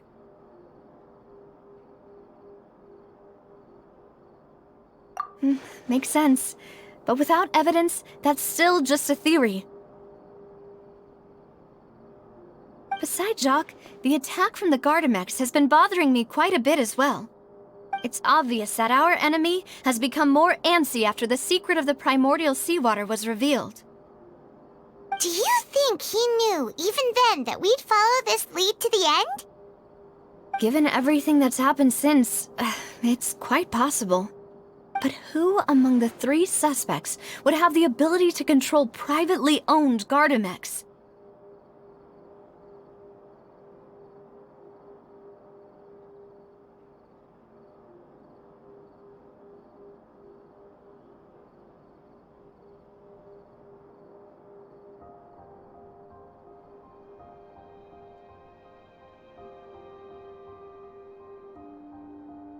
Thierry, you say? Huh. It is possible that he's figured out a way to convert the Gardamex for personal use. But I didn't feel like he was lying when he was talking to us about the mecha. I also don't think he'd be able to keep that kind of tampering under wraps. Yeah, had he actually tampered with the mecha, we'd be able to prove it with a simple check of the guard's inventory. If the mecha were taken from the guards, it should be pretty easy to find out when and how that happened. Uncle Marcel? My father did really trust him. And they worked together on a large number of projects. Maybe that's how he got to know Jacques. And with funds from the Confrérie, he could also afford a large number of Gardamex. It's still really hard for me to imagine, though. After all, Uncle Marcel has been around since I was just a child. Also, wouldn't this mean he has been spending a whole lot of mora and energy to fight his own synth business?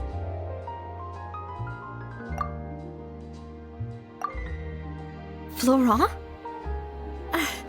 It is true that he was closest to my father, and thus had the best chance of learning about his dealings with Jacques. But as Spina di Rosula's advisor, his work mostly deals with personnel and security, so he shouldn't have much means when it comes to finances. So you're saying he's too broke to afford a mecha army? Exactly. He can't. And even if he could, I don't think he would be able to dispatch a whole group so quickly. Who could it be?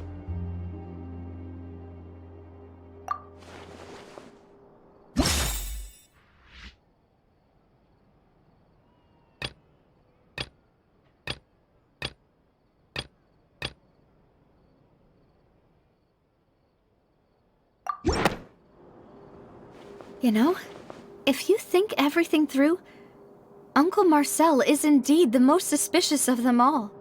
Could we be missing other suspects? Malus didn't know about the people turning into water thing when he narrowed it down to these 3, did he? Malus has always been very reliable, and his judgment of others' trustworthiness has been fair and well considered.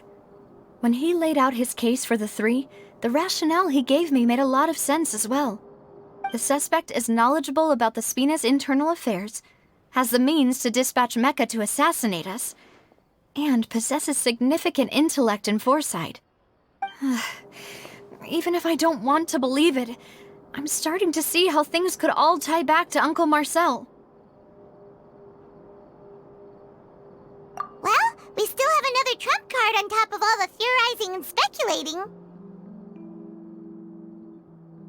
Yes, Malus did say that charging straight in there would be extremely risky, but we don't have any other options right now. We need far more solid proof before we can hope to go charging in on our enemy. Navia, here you are. Oh, I've been looking for you. Huh? Aren't you the guy from the guards? Did something happen? Yeah. News came from Irenaeus just after you left. We've got another trial on our hands. Wasn't that place built specifically for holding trials? What's so newsworthy about this one? I know. But they said the person they're putting on trial is a Fatui harbinger called Tartaglia. What? Is that someone you know? Yeah, we know him. Maybe even a little too well.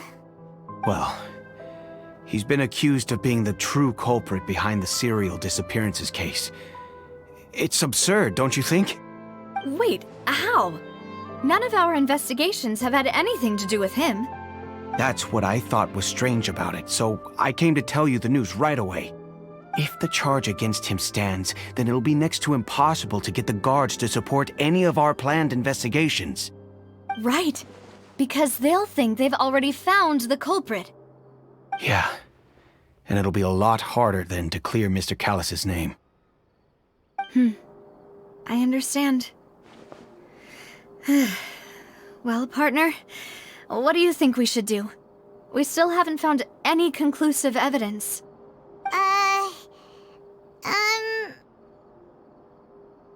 Huh? Split up? What do you mean?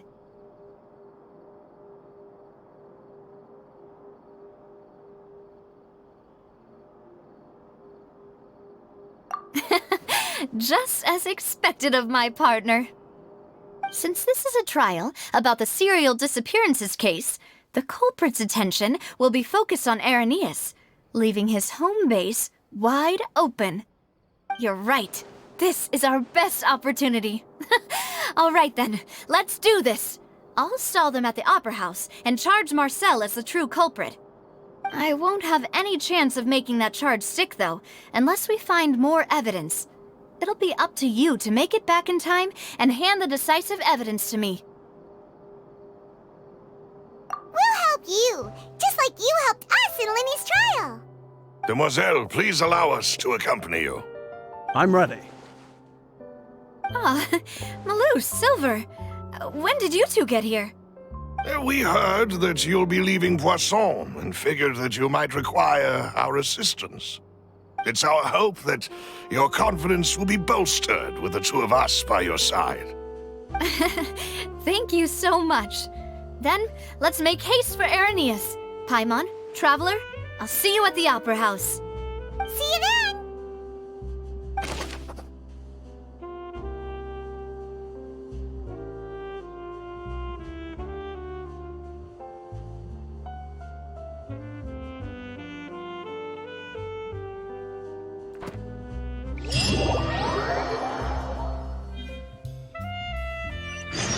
Now that Navia has set out for Irenaeus, we should also get going.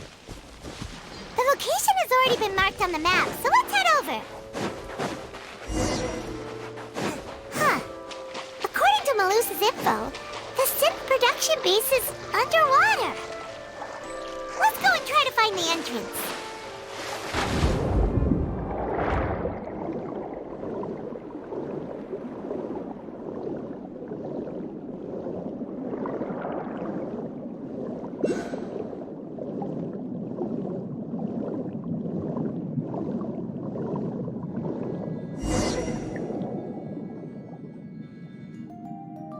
Finally found it!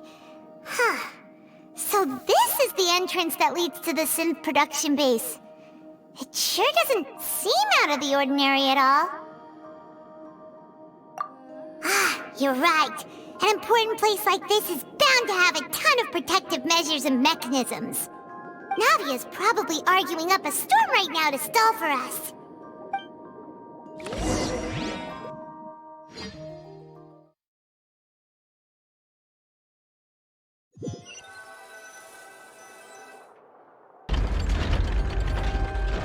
It would appear that I must repeat my question again, Mr. Tartaglia. Do you accept the charge that you are the true culprit behind the serial disappearances case? To be perfectly honest, I don't understand your country's complicated court system, or the reason why I'm being charged with something I've never even heard of. However, I did hear that people who have been charged can choose to participate in a duel to clear their name. Is that right? In which case, as long as I accept the charge, I can have an all-out fight with that champion duelist Clorend, right? I've got to admit, that's one of the most enticing offers I've ever received. When I privately sparred with her last time, she was obviously holding back. Real disappointing. Hey! Don't you understand? You're currently the prime suspect for a major case. This isn't the place for you to be looking for fights. Oh? Sounds like the Hydro Archon wants to lecture me on the ways of the Opera House. Then why don't you duel me too? I'm the kind of student that learns best in the heat of battle. No. That's I meant... Alas, it would appear that communication with the defendant is going poorly, and we have made very little progress.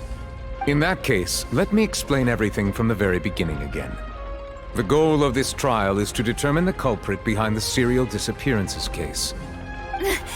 That case had nothing to do with him! You've got the wrong man! Huh? What's going on? Why is she interjecting again? I told you it couldn't be one of the Fatui harbingers. Miss Navia, this is the second time you've interrupted the court proceedings. I only tolerated your behavior last time because you were able to provide the court with a key eyewitness. But that was an exception rather than standard court protocol. I can very well charge you with contempt of court for your interjections. Oh, please. Did you ever think I had any respect for this place's pointless theatrics? We can put that discussion aside for now. I'm not here to argue with you. I'm here to charge the true culprit behind the serial disappearances case. And if my charges prove true, then Tartaglia here will be proven innocent by default, correct? Oh, a young lady has charged in and offered to clear my name. How fascinating. Well, I'd gotten half bored to death by all these rules and procedures anyway, so I'll take you up on that offer. So, Your Honor, is there nothing else for me to do now? You may take a seat for now in the audience, but that doesn't mean the suspicions against you have been lifted. Now then, Miss Navia, who is the person you would like to charge instead? That person is...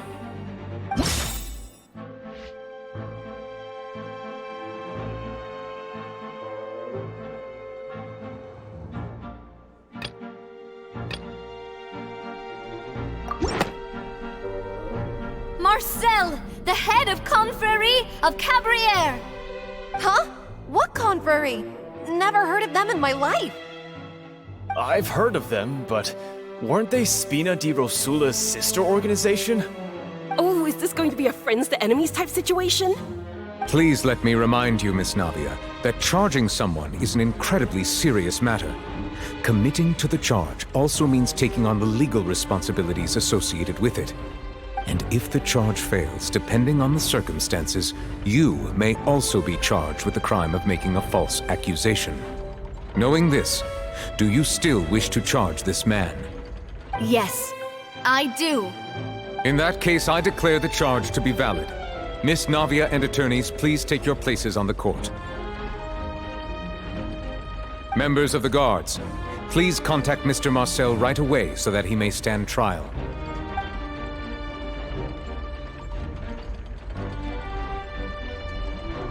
Mr. Marcel, you will not require an attorney. Is that correct? Apologies. It all just happened so quickly. I still haven't figured out what's going on. I think an attorney won't be necessary. This is probably just a misunderstanding between me and Navia. Very well. In that case, since both sides have now arrived, Miss Navia, please present your charges. I would like to take everyone back to 3 years ago, to the case of Callus the Unfaithful. Only through elucidating what really happened in that case can we connect all the dots for the serial disappearances case. Navia, do you really think that I was the one who killed your father? Come on, why would I do that? Callus was my benefactor, and remember both you and I only ran to the scene when we heard the sound of a gun. If that's enough to make me a suspect, wouldn't that make everyone at that banquet a suspect as well? I think there's no point in getting into the specifics right now. The audience doesn't even have the big picture yet. Even I'm struggling to remember some details of that case. Exactly correct, Your Honor. I must refresh everyone's memory about that case before I can explain my charge and reasoning. I see. In which case, I will recount the findings about that case as originally recorded by Maison Gardiennage.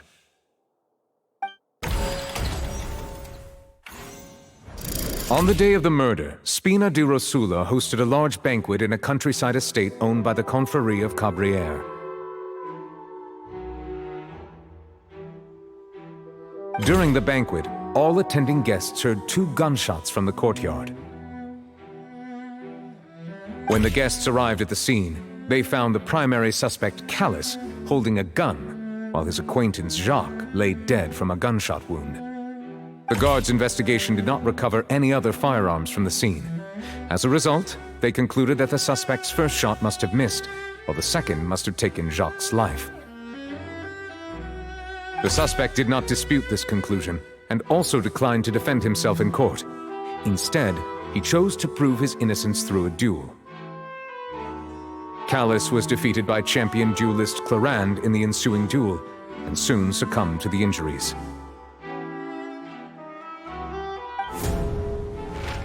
These are the known facts about the case.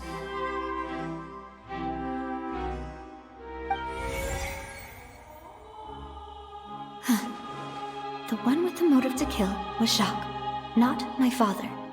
And even so, Jacques still had no reason to pull the trigger.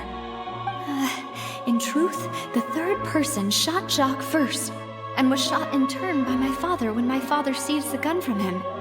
After that, the true culprit turned the third person into water, erasing all traces of him from the scene. Thank you for the summary, Your Honor. Of course, the guard's conclusion appeared quite sensible to us at the time. However, we should revisit the case now that we've gained new information about the abilities of water from the primordial sea.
This assassin.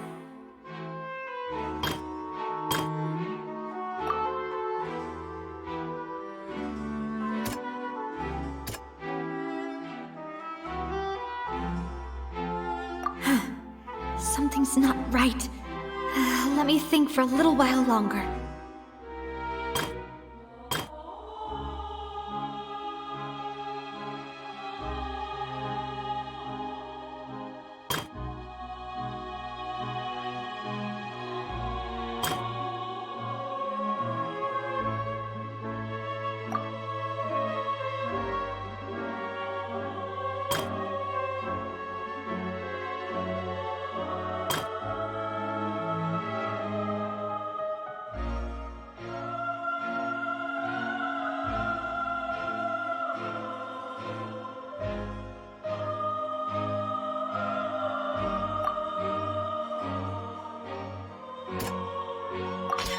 A pile of clothing was found at the scene. The guards once believed they were used by Jacques as a costume to disguise himself. But now, it is clear that the clothes were proof that there was a third person at the scene, and that they were turned into water after committing the murder. Since it was raining that day, the culprit was confident that they could use the rain to wash away all traces of their dissolved accomplice.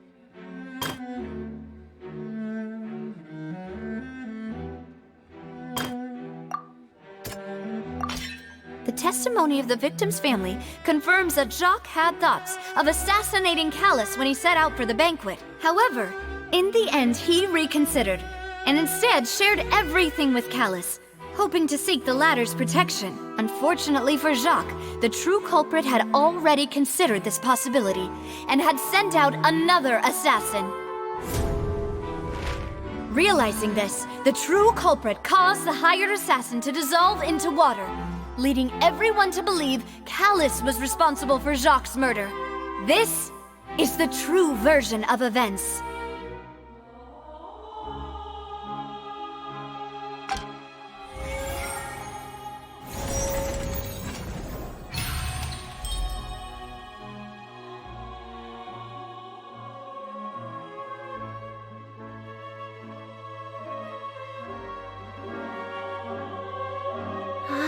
That's what happened. Wait, you're telling me something as dangerous as water from the primordial sea has been used for all these years? What a great theory. It also explains Callus's and Jacques' respective motives. I guess they didn't shoot each other after all. Mr. Marcel, you are the one being charged with the crime. You should provide a rebuttal if you wish to prove your innocence. Ah, but I think I agree with everything Navia just said. In fact, there was nothing in her speech that directly implicated me. Then, may I ask some questions? In my opinion, we primarily need to determine two things. One, do you have the evidence to back up your claims? I'm afraid not. At least not at this very moment. Boo! If you don't have any evidence, you should just go home! I may not have the evidence with me, but I know where I could go to collect it. If we look up the deserted clothes against a record of people who went missing around the same time, we should be able to find a match. Considering the serial disappearances case, the guards probably kept careful records of all missing persons from around that time, regardless of age or gender. That makes sense to me. Monsieur Neuvillette, I would consider this to be a reasonable investigative direction. Why do I feel like Farina's acting a little differently today?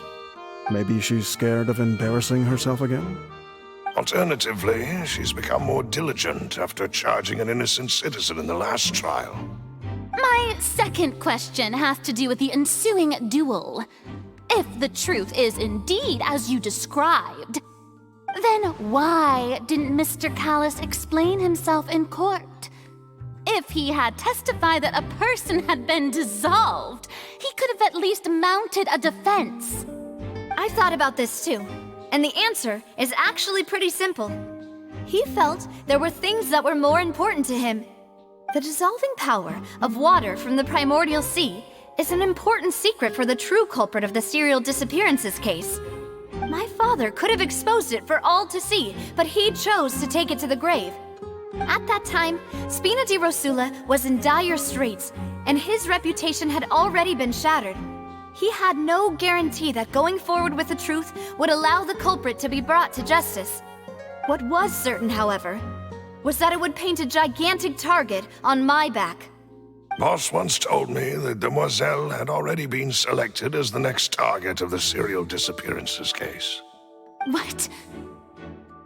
If the secret had gotten out, the culprit would have fought an all-out war with Espina right there and then. I wouldn't have been the only one in danger. All of us would have stood to lose our lives.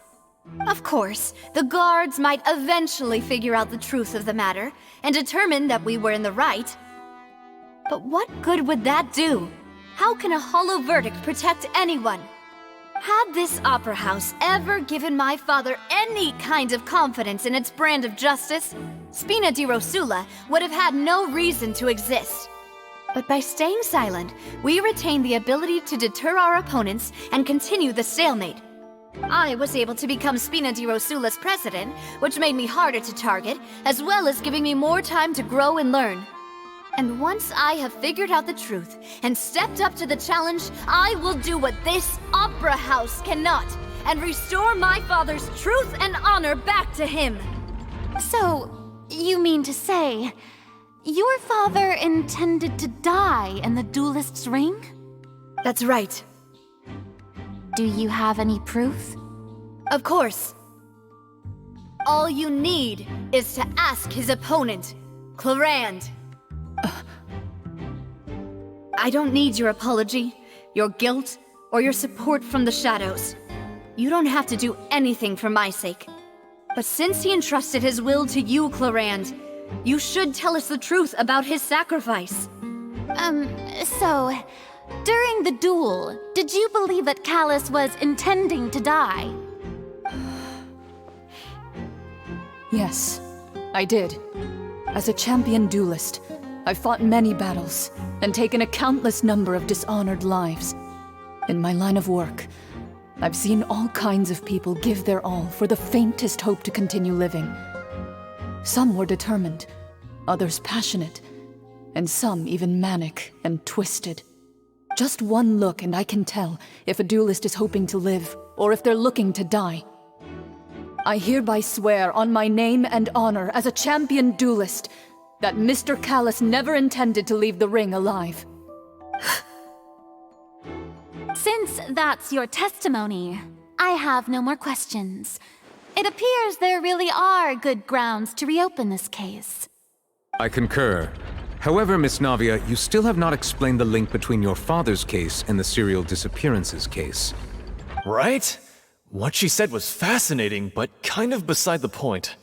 Wait, weren't they just talking about the serial disappearances case? Of course, Your Honor. The two cases are connected via a matter of timing. In my father's case, the culprit intended to kill both Jacques and Callus. As a result, they planned to act after hearing 2 gunshots. And at the end of Linny's trial, the culprit also only dissolved the victim in front of everyone because they realized they were at risk of being identified. The culprit could only time their actions so precisely if they were already at the scene. Coincidentally, Marcel attended both the banquet and the trial. So that's why you suspected me. Even after hearing your reasoning, I still can't help but find it a little preposterous. I'm used to it, though. You've always been an impulsive and sentimental child, Navia. It's one of your most endearing traits. No need to appeal to pathos. I won't try to refute your points one by one, but even if everything you just said was true, can you prove that I was the only person present at both events? On top of that, does a person have to be physically present to control the timing? Can't someone remotely monitor the place? Don't know what she can say to that. I know that even with that, you might still think you can reduce the list of suspects with some further investigations until I'm the only one left on the list. Alas, who won't feel at least a little hurt by an accusation of murder from a girl you see as your own daughter? But if I were to dismiss this completely, you'd also think I'm not being considerate of your feelings. Ah well, let Uncle Marcel teach you another lesson. Do you know what the biggest flaw in your reasoning is? I suppose you're gonna tell me anyways. It's timing again. I'm a businessman by trade. From that standpoint, there's no reason for me to kidnap young women. It's a high-risk action with nothing to gain. In addition, I left my home in Snezhnaya when I was young to come to Poisson and work in some trade. My business only thrived when I received Callus's patronage. But the disappearances began before I ever stepped foot in Fontaine. I do apologize, demoiselle. This was my mistake. No, it's not your fault. I'm sure he had come prepared. Is there anything else you'd like to say? Would you like to check the date of my first business license against the first known case of the serial disappearances? You can also take a look at my border entry records, or ask my friends and family when I left Snezhnaya for the first time. Could those records and testimonies do something to appease the unspeakable anguish in your heart? Seems like she got the wrong guy. At this rate, Navia will be convicted for falsely accusing him. I think you've done a superb job of dissecting your father's feelings as he neared the end of his life. But aren't you going against all of his wishes and expectations right now? He wished for you to become more rational, collected and conscientious instead of dwelling only on your own feelings. Once you've learned to be more considerate of others' feelings and to stop rushing headlong into things, you'd have met most of his expectations. This isn't just about me, and it never has been. The biggest difference between me and the rest of the victims is that I still have the ability to search for the truth, while that same agency has long been taken from them. The people whose families were destroyed by synth abuse, the people who lost their loved ones to the serial disappearances, and the people who suffered tragic ends due to their sense of justice. Many people's images are flashing before my eyes. I'm sure some are coming to those of you in the audience as well. And whose image do you see, Marcel? Is it a man named Vacher? Oh, so you do know that name. I'm merely surprised you'd suddenly say the name of someone I've never even heard of. I was waiting for you to say that.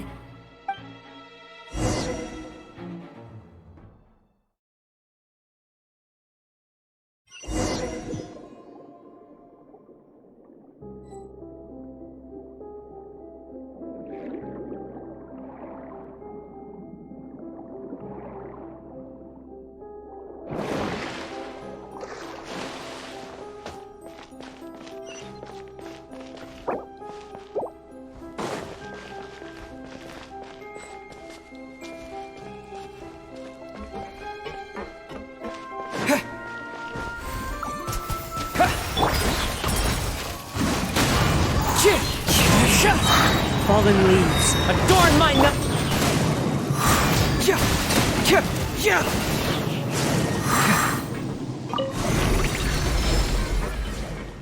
Whoa! The floor is going up! Is it because of this mechanism in the middle? That guy really prepared a lot of stuff for this place.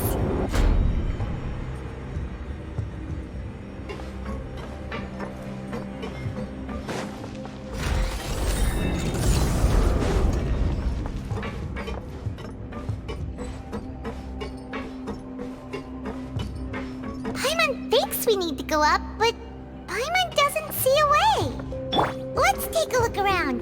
Maybe we'll find a hidden mechanism that'll show us the way up.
The water level is rising! Now we can swim to the top! But this is still a ways away from where we need to go.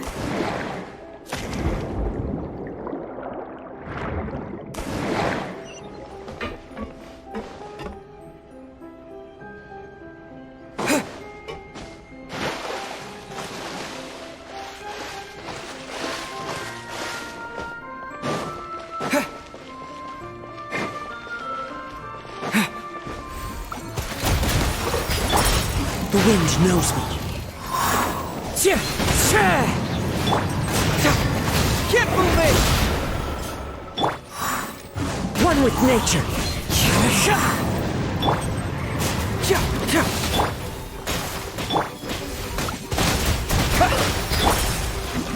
wind knows me. Time to go clouds high. The birds call!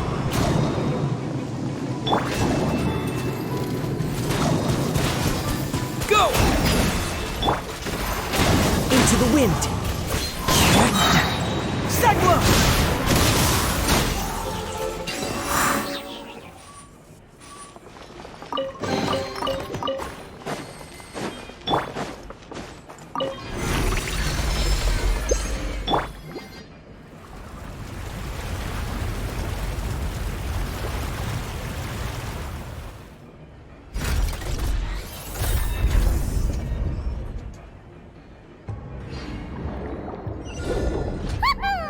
Now the path is clear! Let's go!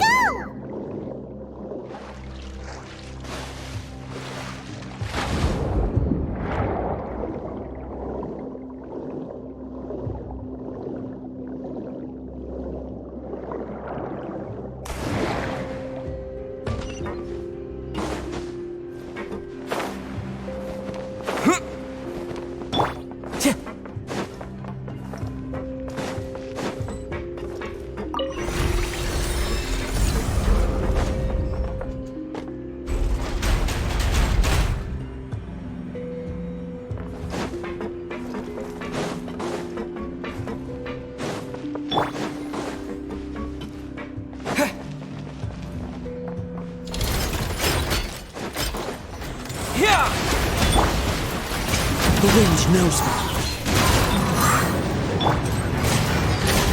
Keep moving! Into the wind. Fallen leaves, adorn my night! The wind knows me.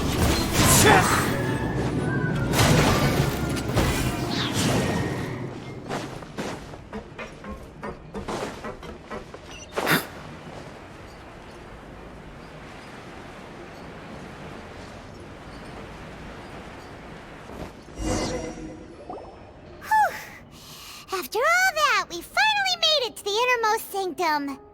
Though, as expected, the mastermind isn't here. That's right. Then let's hurry up and find some evidence so we can get back to the Opera House and help Navia.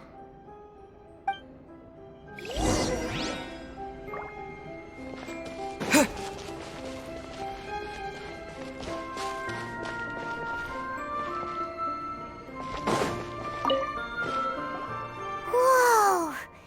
There's so much synth here! And so many bottles of ingredients that probably just contain the waters of the primordial sea. Mixing in progress, ready to drink, stock sample? They've also got all the synth pretty clearly labeled. Whoa, there's even fruit-flavored synth?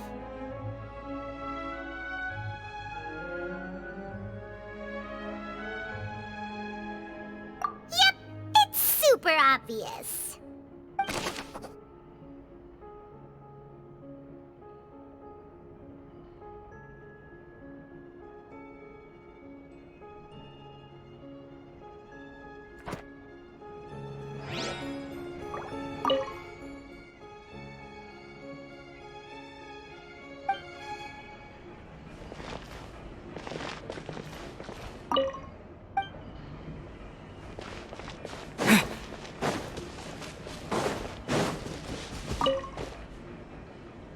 What's written here? Nothing escapes Detective Paimon's eyes! Callus. Navia's father. Oh, this seems to be an investigation report on him!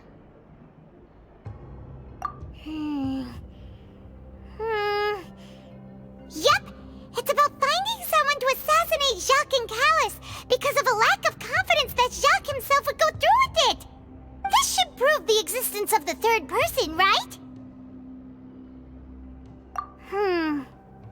We still have not determined the exact content of the key information Callus has passed on to certain members of his organization. The old dog's a real menace to deal with. Even if he abides by the promise he's made to us, he will still have the upper hand. He can act whenever he wants to make our lives miserable. The only option left is to remove him from the picture entirely. I concur. Let's send someone to kill him. He won't declare war as long as we don't touch Navia. Oh, seems like we've got a bunch of correspondence between the higher-ups. They're all just so evil.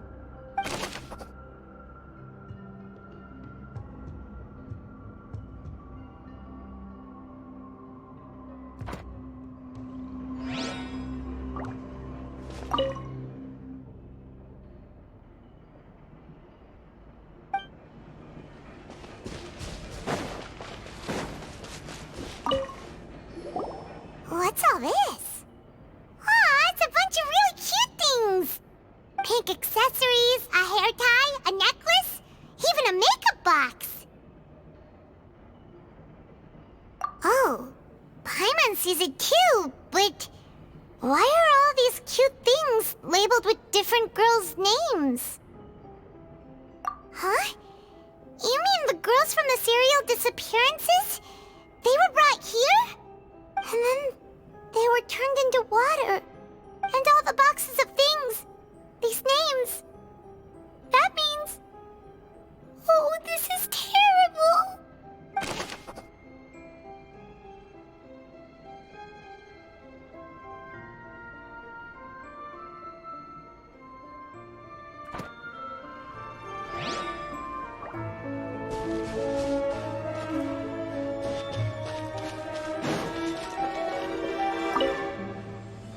Oh, look! There's an important-looking basin over here, and it's full of water! That means this is where they make all the synth! And that special water is the main ingredient! If you dilute it with normal water, you'll get synth, but the pure stuff can dissolve a human! Paimon will take notes on this incriminating evidence.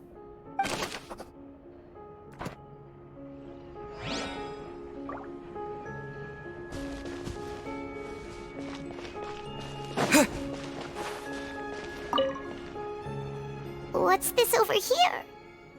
Looks like some kind of place for research. Experiment number 16 aims to verify Jacob Ingold's research conclusions on the primordial sea and use his theory as a foundation to achieve a breakthrough. The experiment was a failure.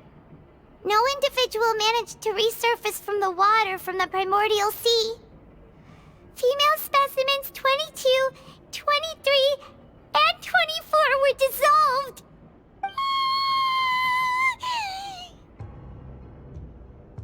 Sorry, Traveler. Paimon will try her best. It's just that Paimon's never read something so scary before. How can someone write something that terrible in such a matter-of-fact tone? You read the rest. Paimon's too scared to keep going.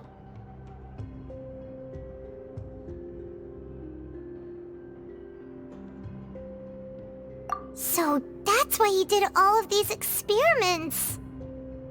Wait, did he really think he'd be able to find a way just by dissolving people over and over? That's just insane! Huh? Isn't that the name you heard by the fountain? Paimon thought he was an eyewitness in the serial disappearances case. Ah, you mean Vache is the one who did all of these... experiments?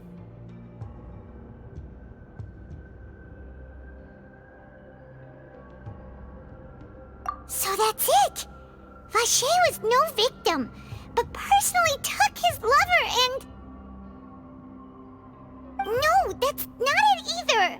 If that's the case, why would he want people to resurface from the water? In any case, Paimon will write it all down.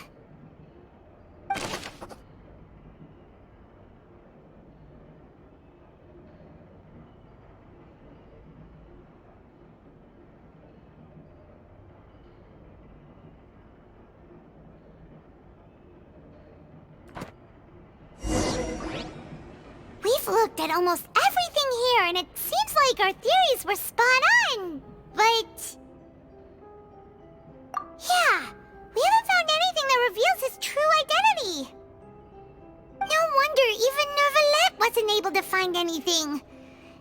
it is probably destroyed everything to do with that name a long time ago. That way, even if we bring all this back to the opera, we won't be able to identify the true culprit. Sure thing. Paimon...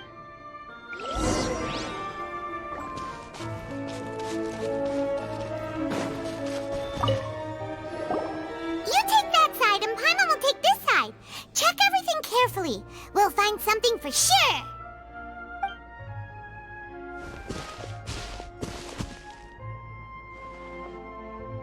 Ugh. Nothing at all. And Paimon can't even find snacks either. Whoa, really? Let Paimon see. Vinier. Isn't that Vache's lover's name? Then you found her diary. Let's see. Aw. It's just a normal diary chronicling their love story. She was so sweet, too. Oh, Paimon feels even worse for her now. So many! A whole page's worth! But they're all crossed out. Was she unhappy with all of them? The final name she decided on was... Marcel. Wait, but... Marcel's pretty old. Has this case been going on for so long that he's Vache and Vinier's grown son?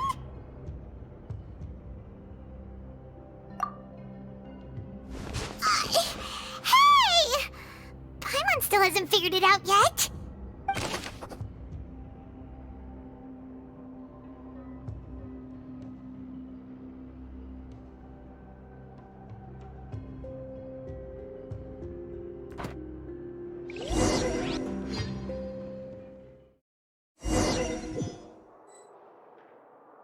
And whose image do you see, Marcel? Is it a man named Vache? Oh, so you do know that name. I'm merely surprised you'd suddenly say the name of someone I've never even heard of. I was waiting for you to say that. Navia! We're back! As expected of my partner. I just knew you'd return in the nick of time. Just how often do you intend to flout the rules of this court? It's all right, Monsieur Nervalette. Given their confidence, I expect they've found the crucial evidence.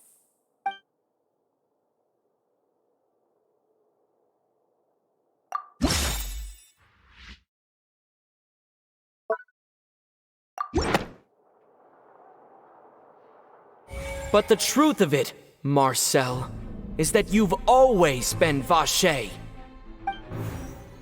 Huh?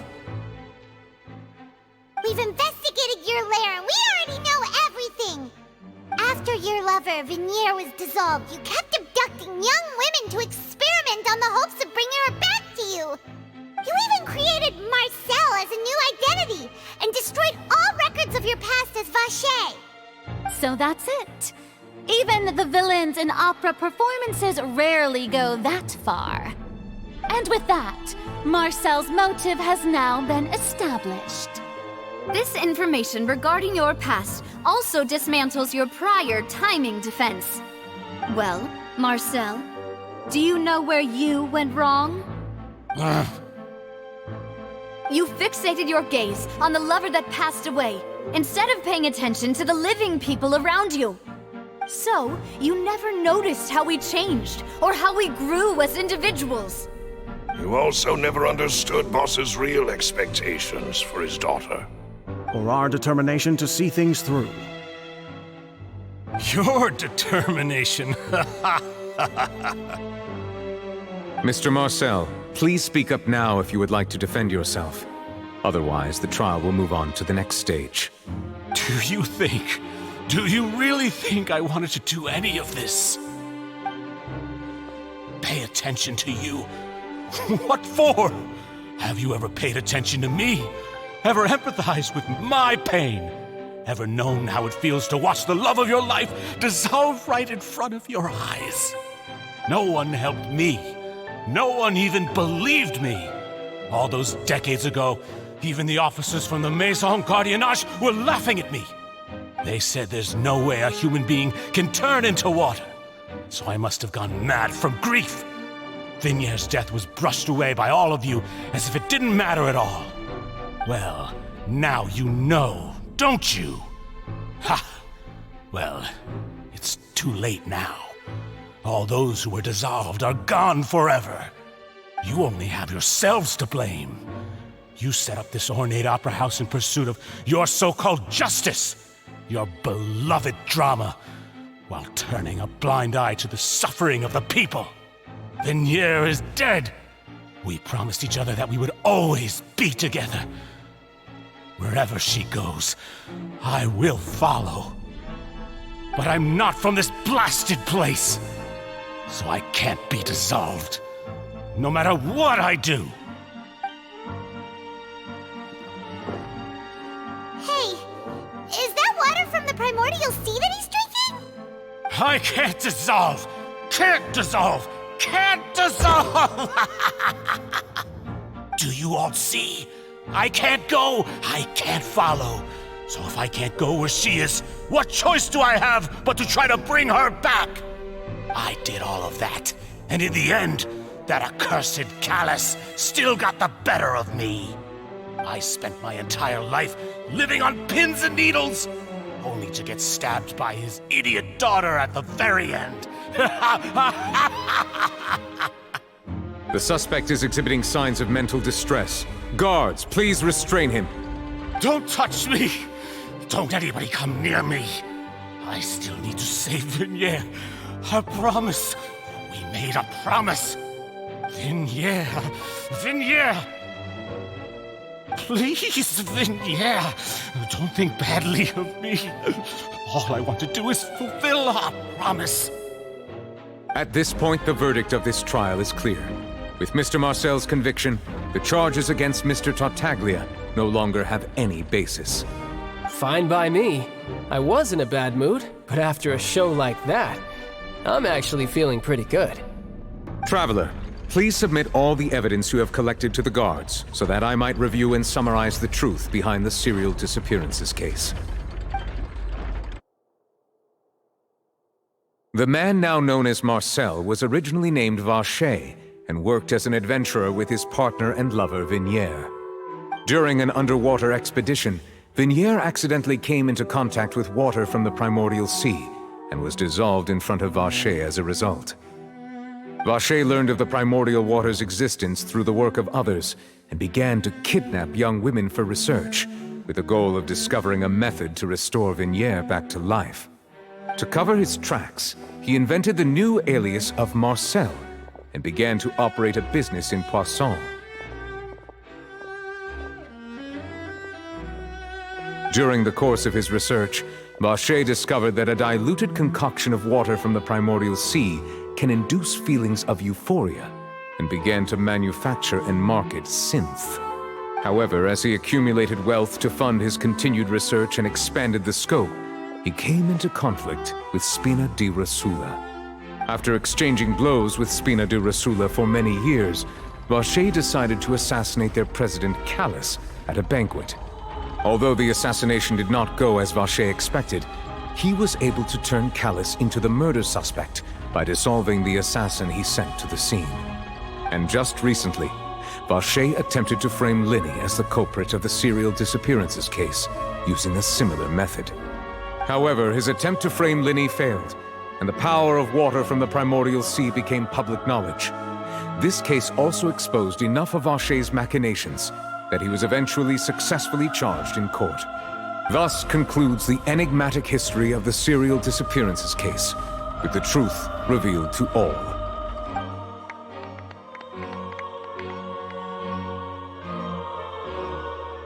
The Oratrice will now deliver the final verdict regarding the charges against Mr. Vacher.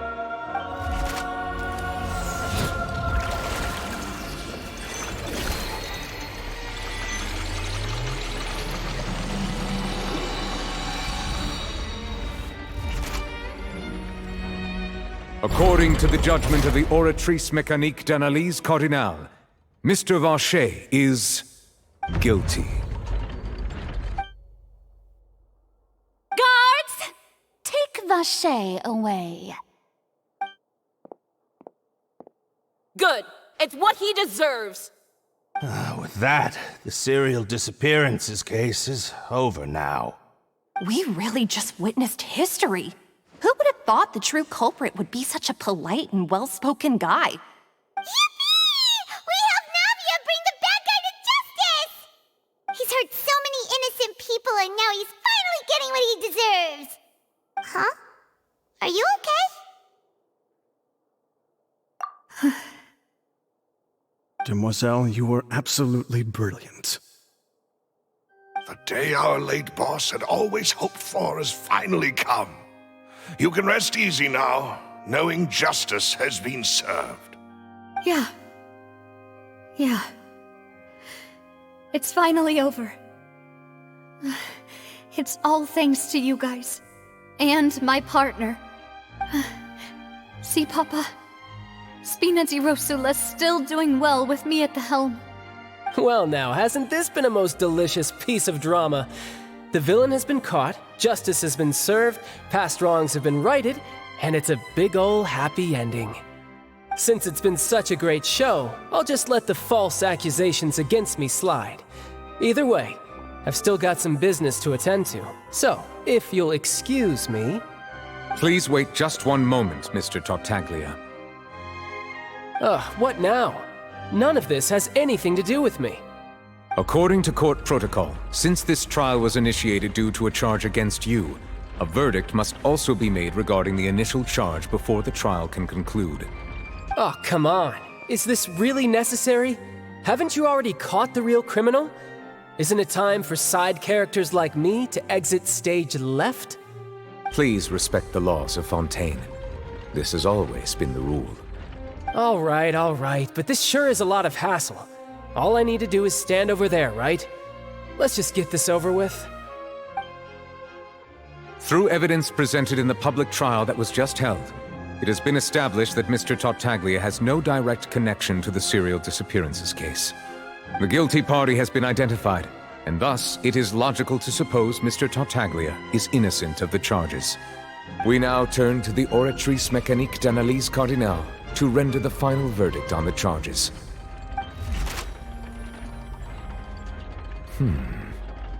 According to the judgment of the Oratrice Mécanique d'Analyse Cardinale, Mr. Tartaglia is guilty. What? Hey! That's not funny! Didn't you just say I'm supposed to be innocent? What's with this verdict? Is your justice machine malfunctioning? Huh? This has never happened before. The Oratrice actually returned a different verdict from the Chief Justice. I mean, have you ever heard of an innocent Fatui Harbinger? Do you think the Oratrice might have just convicted him on general principle? But weren't the charges about the serial disappearances case?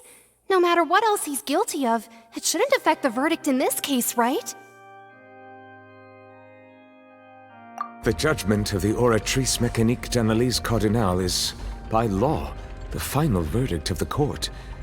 We must accept the guilty verdict. Guards, please take the suspect into custody per court protocol.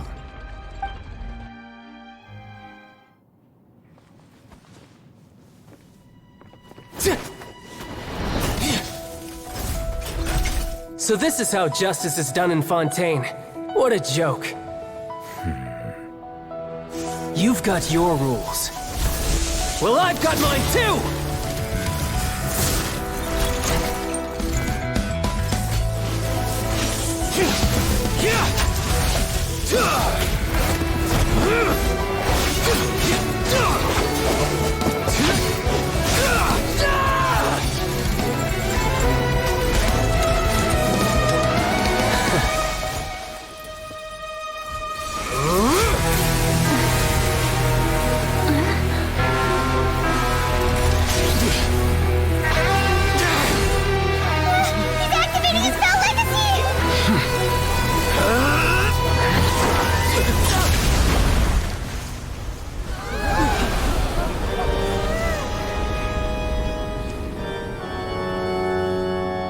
I am sorry. If you have been wronged, we will find the truth. But the rules of the court must be upheld.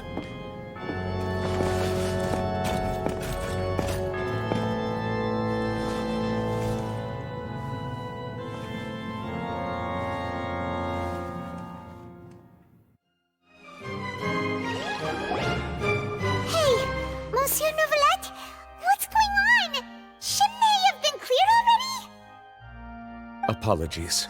This is also the first time I've encountered such a situation. However, according to the rules established at the conception of Fontaine's court system, the Oratrice's judgment is the final verdict of the court. All I do is follow court procedure. As for why the Oratrice arrived at the conclusion it did, you should probably ask someone more knowledgeable than me.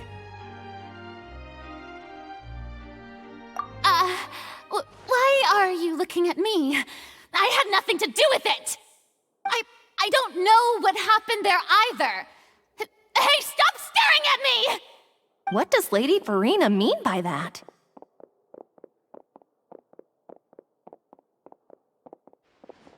She says she has no idea either, but that's impossible. Didn't she create the Oratrice herself? Yeah, so are the verdicts reliable or not? Can results like this really be called justice?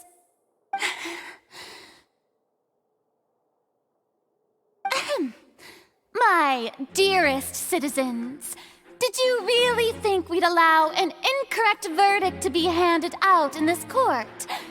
Did you really believe that the judgment could be mistaken or be the result of some sort of random mishap?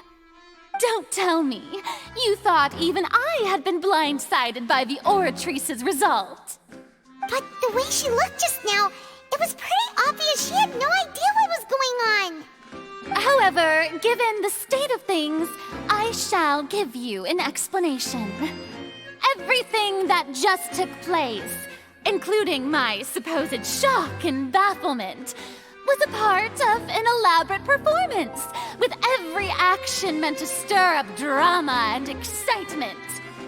And, of course, for every performance there is a script. Everything has unfolded exactly as I expected from the very beginning. As the embodiment of the very concept of justice, the Oratrice shall never render an arbitrary judgment!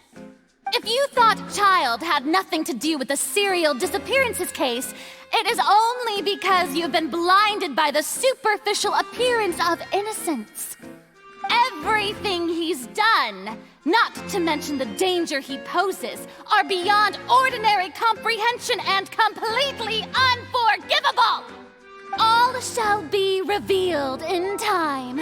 You will come to understand my noble intentions, as well as the absolute correctness of the Oratrice's verdict.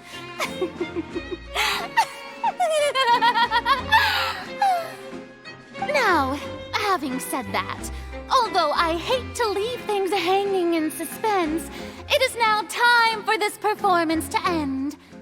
As the lead actress, I shall be the first to take my leave. Toodaloo! So she chose to make her escape after all, did she? So you're saying we shouldn't put much stock into what she just said? She probably just put on that performance to save face. As for the truth, it's unlikely that she actually has any idea. However, please be assured that I will continue to investigate this case in a personal capacity. Just as I promised, if the judgment has been incorrect, we will do our utmost to clear his name. All right. Even though we feel pretty badly for him, we'll take your word for it for now. After all, he's done plenty of bad stuff, so he should have known he'd go to prison someday, right?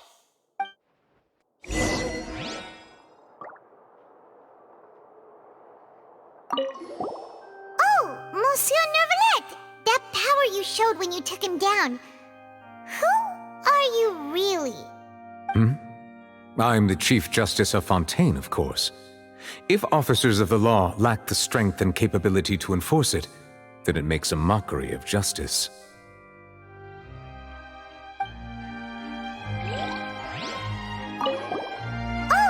soon.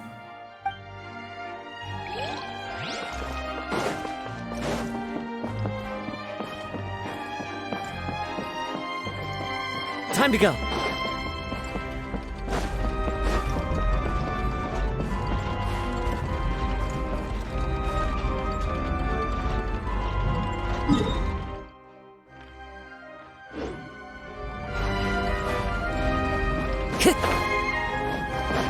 Time to go.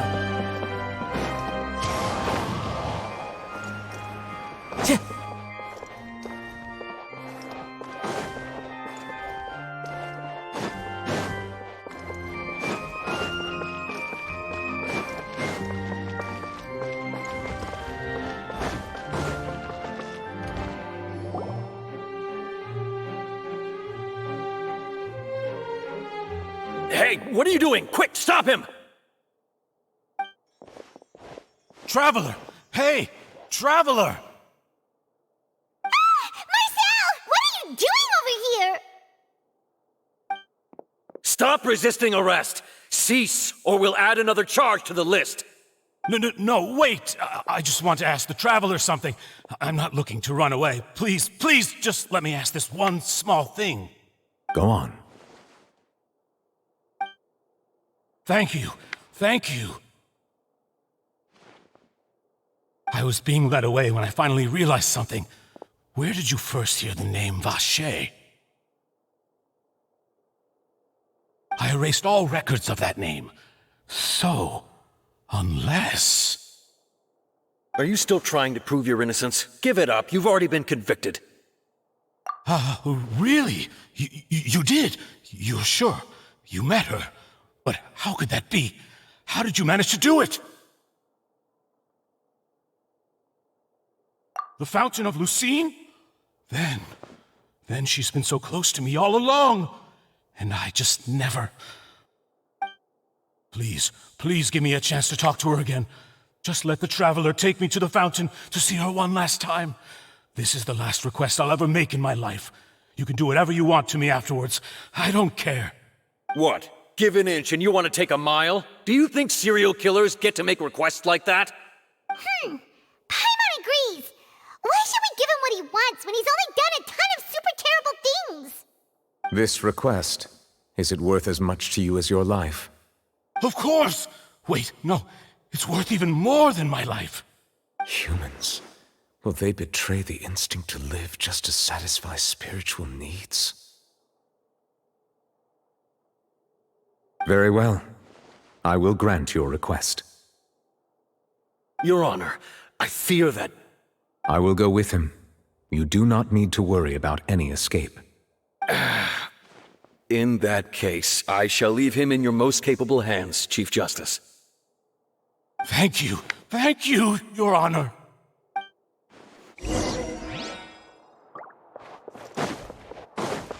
Time to go.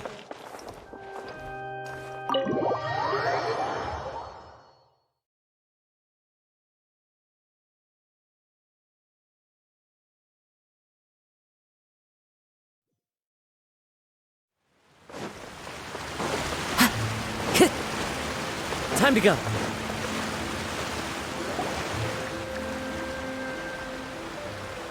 Is this the place? You said she's here, but what do I need to do to see her?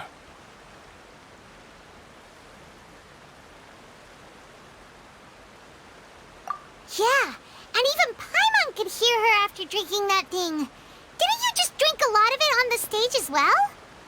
Oh, in that case... Vache! Ah! Yes, that's it! So you heard it too! Vignier, it's me! It's me, Vache! Vache? Vache! I'm here! Where are you, Vignier? I'm coming for you. I'm finally here for you. Hey, wait! Be careful! Hey, wait! Vignier, is that you? It's me, Vache! Vignier! Vache? Why did you come? Didn't I say? You don't need to look for me. You look a lot older than I remember. How long has it been? It's been more than 20 years. I've suffered for over 20 years since the day you left. All this time, only the thought of bringing you back has kept me alive. Nothing else mattered to me. I must be dreaming. Who would have thought I'd get the chance to tell you all of my feelings like this? Vignier, you are my everything. I really don't know how I could live without you. But Vache, if you ask me, this world would be better off without you. What are you saying? If not for you, I would have finished my law degree and probably become a top-tier attorney one day. If not for you, I would have continued to pursue my love of the arts, and my works would have been displayed in the Palais Mermonia itself. If not for you, I would at least have been able to take care of my mother. And she would not have grown old and died alone, with nothing but the tears on her cheeks. It's all because of your selfishness, Vache. It's all because of you. You... Wait, you are not Vignier. Who are you? You're right. I am not Vignier. I am the sacrifices. Every woman who died by your hand, as our bodies dissolved, our consciousnesses flowed back to the primordial sea. Our thoughts circulated endlessly within the primordial sea, and we were no longer individuals, but we became one, just as streams of water come together in the sea.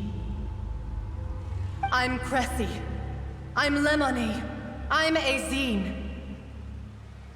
The only one I am not is Vignier. Why? But then, where is Vignier? She doesn't want to see you anymore. Every tendril of her consciousness is avoiding you. This is what you get for your selfishness. Your selfishness robbed us of our lives and our futures. You said time and time again that you'd do any and everything for her. But did you ever consider whether she'd want to see you do the things that you did? If she would despise you for what you became?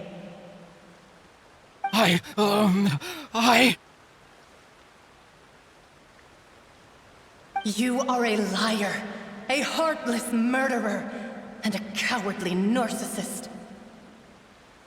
The only thing you are not is Vignier's beloved. From the moment your first victim died and her consciousness merged with Vignier's, she has had nothing but pure hatred for you.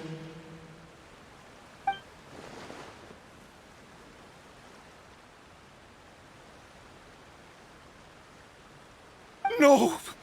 Vignier! She can't hate me. Let me see her. Please, have mercy. You still don't understand. When I said don't look for me, that came from the real Vignier. She really doesn't want to see you anymore. But on top of that, she also said that because it's her final drop of pity for you. She said that because she knew that if you did come here, we will show no mercy to you. Vache. Vache? Vache? Vache. Vache. Vache. Vache. Drown.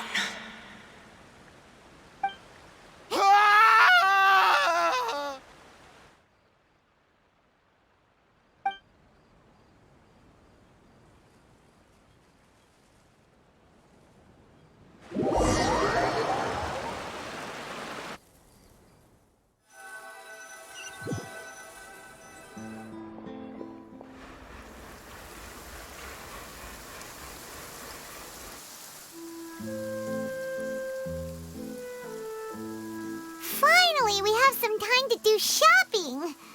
Gosh, it's really been a long time since we've been able to relax.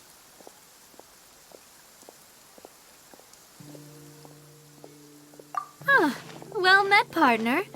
I knew something great was going to happen when I woke up in such a good mood today. Even this weather can't put a damper on the demoiselle's mood. It's a pleasure to see you both again. Oh, hey, Navia! It's been a few days. Paimon's already started to miss you. Oh, now that I believe. I'm easy to work with and always bring home the bacon. Who wouldn't treasure having a partner like me? Sounds like you're really enjoying life these days, Navia. What have you been busy with since the trial? It's just been one thing after the other. I've been making non-stop trips between Poisson and the courts in Sen. Everyone from Spina di Rosula organized a memorial for my father. We never held a memorial when he first died, since everyone knew that even if we held one back then, no one was going to come. This time, though, everyone in Poisson, and even many people from the court, all attended. So his name's definitely been cleared now. That's what we like to hear. It's been the dearest wish of Demoiselle all along. That blasted stubborn fool. I was right to put my faith in him. I'm so glad I didn't give up on the case all those years ago. Oh, by the way, I ran into Charlotte just after I left the memorial service. Well, maybe it'd be more accurate to say I knew she would be there, and there was no way she'd just let me go. Huh? So you know Charlotte too? The Charlotte? Journalist from the Steambird? Yeah, way back when I first became the president of the Spina di Rosula, she was all over me. Wouldn't take no for an answer.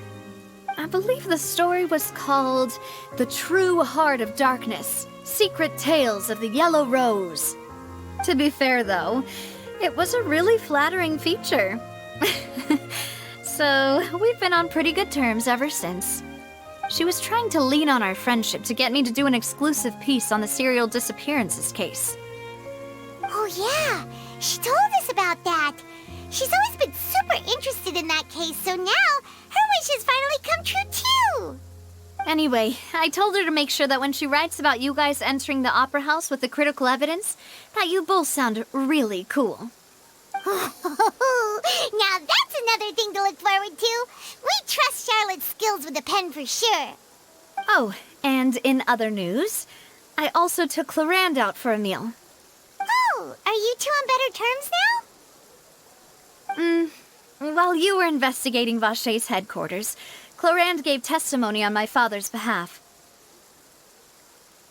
It was thanks to her that we were able to turn the tide. I wanted to thank her. I mean, there's also no point in being awkward all the time, so we took the chance to reconcile with each other. Oh, that's great. Paimon also thought Clarand wasn't actually a bad person. It's always good to have more friends. Anyway, now that the case has finally been solved, perhaps it will slowly begin to fade from the public consciousness. Oh, actually, there's still one last thing I need to do. What is it? I should pay a visit to my father's grave and tell him the truth of what happened, as well as how it all ended. And on top of that, just how much people still look up to him to this day. That includes me, too. Miss Navia. Indeed.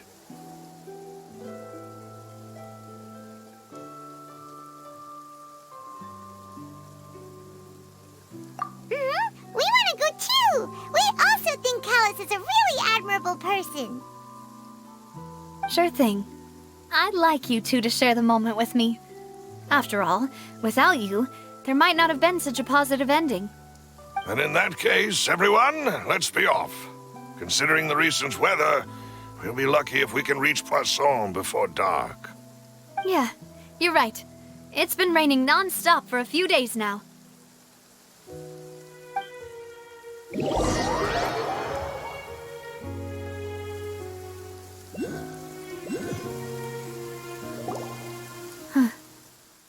this is where my father's grave is.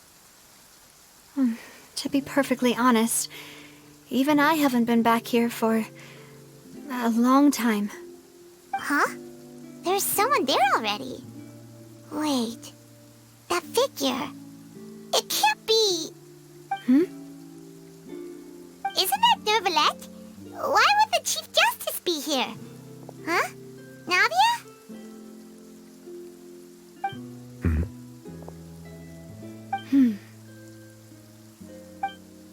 My apologies. I should have asked before coming to pay my respects. Don't say that. Sorry about that. Oh, I was trying to say there's no need for you to apologize. I wanted to show my father how much I've grown, but still, I doubt I've grown to the point that even the Chief Justice would feel compelled to apologize to me over and over. In that case, I will stop apologizing for now. You really could use some pointers on understanding human emotions, Monsieur Nervalette. In any case, why did you come to Poisson? Well, ever since that day, I've been turning a question over and over in my head. Just what is justice anyway? There was once a time when I didn't want to believe that there could be anything more important to humans than life itself. Oh, rather than that, it's probably more truthful to say I didn't believe humans were capable of resisting the most basic instinct of living things. That they could rebel against their own nature, or consider certain things to be more important than their own lives. Which is also why I didn't stop your father from beginning that fateful duel. I believed that a truly innocent man would never throw away his life like that. That there was nothing, should have been nothing more important than one's own continued survival. But Mr. Callus proved me utterly and decisively wrong. If not for his sacrifice, the serial disappearances case would have remained unsolved to this day. Mr. Callus made the choice he did for his daughter, for his associates, and for many people completely unrelated to him. And in the end, from a certain perspective, one could say that he did it all for the sake of justice. A justice that's higher than life itself. So, you asked me why I came here. I just wanted to say my apologies to Mr. Callus in person. I should have noticed all of this much sooner. This regret has filled me with a sadness that has haunted me for days. That high and mighty chair in the Opera Epiclese indeed insulates one from many important things. Spina di Rosula, thank you so much for your hard work and perseverance. I'm sorry for being mad at you before. So, you're actually one of those types that's cold on the outside, but pretty thoughtful on the inside, huh? That reminds me of Silver, one of my guys. Sorry about that. Self-expression is not one of my strong suits. Didn't I just say you don't need to apologize? Ah, so Navia and Nervalette seem to have made their peace as well. Let's not disturb them for now. We can wait till after they're done.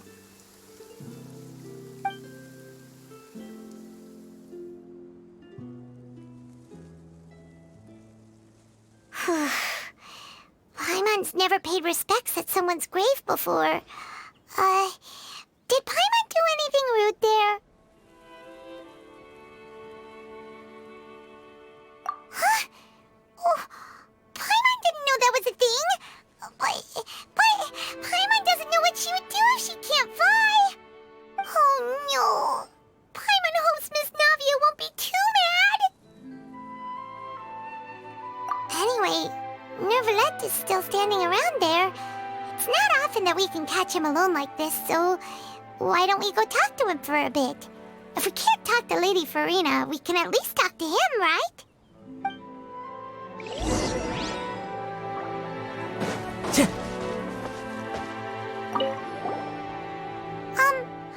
Paimon's really sorry, Navia, but Paimon did something pretty disrespectful just now. What are you saying, Paimon? I don't think I get it. Well, I'm Aren't you not supposed to fly around someone's grave? Huh? Who told you that? Hey, Traveler! Why did you mess with Paimon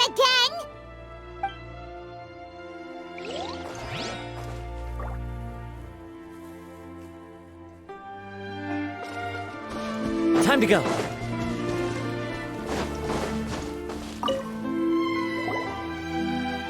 Oh, it's you two. Did Miss Navia invite you to come pay your respects to her father? Mm-hmm. We ran into Navia on the streets today, so we just followed her here. I see, I see. Then is there something that I can help you with? Well, it's pretty hard to run into you like this since you're usually super busy. So we figured we could try to ask you a few questions, if that's okay. Please feel free. Though outsiders, you helped us solve one of the greatest mysteries in Fontaine, and it would be my pleasure to return the favor.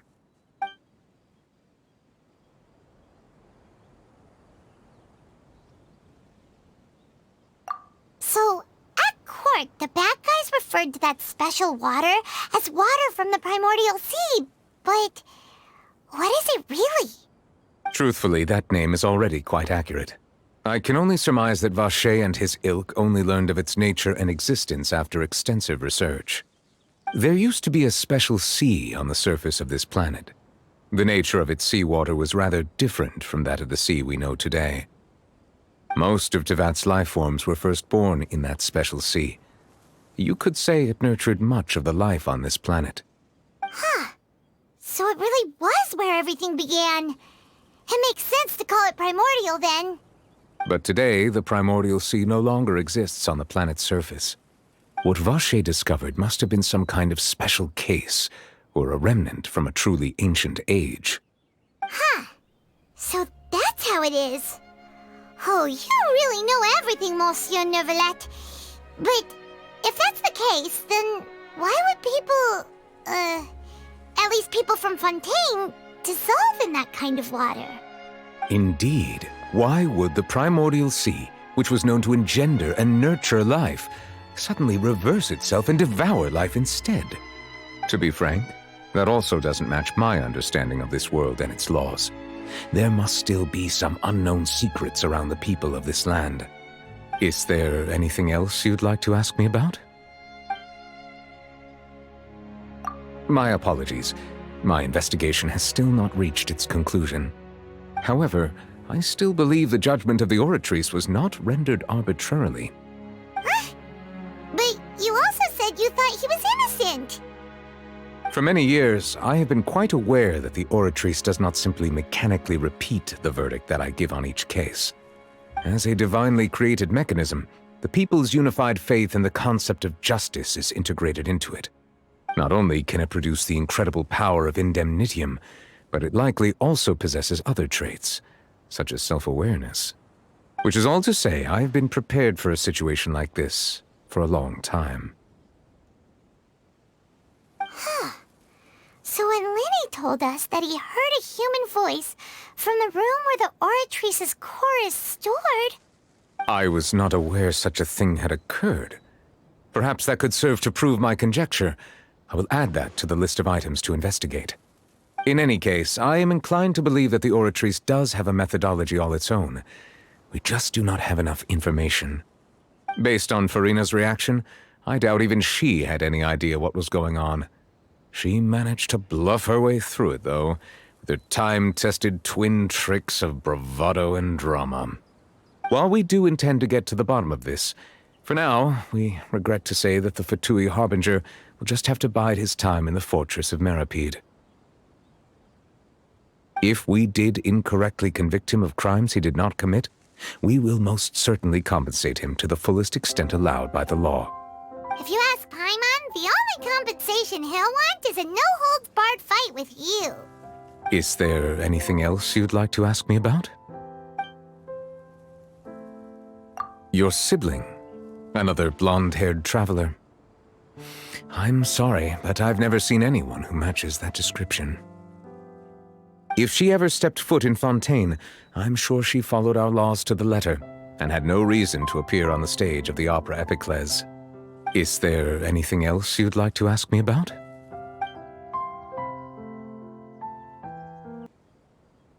That the sea levels will rise and everyone will be dissolved in water, leaving Farina crying alone on her throne, but the sins of the people will be finally washed away for good.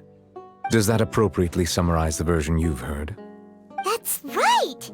It was Linny that told us back then. And that about covers all the main points. Yes, up to the present, I think we reached a point where we have no choice but to confront this prophecy directly. Rumors have it that this prophecy is rooted in the last words the former Hydro Archon left to the world before she passed away. A prophecy? Of the former Hydro Archon? Wow. This is the first time that we've ever heard of it. 2 parts of the prophecy have already proven correct. The rising sea levels and the ability of the people of Fontaine to be dissolved. We should be more vigilant and stay on the watch for further signs. Speaking of the prophecy, Farina has also always taken it quite seriously. Indeed, she has been collecting information and intelligence from across Tevat for this purpose.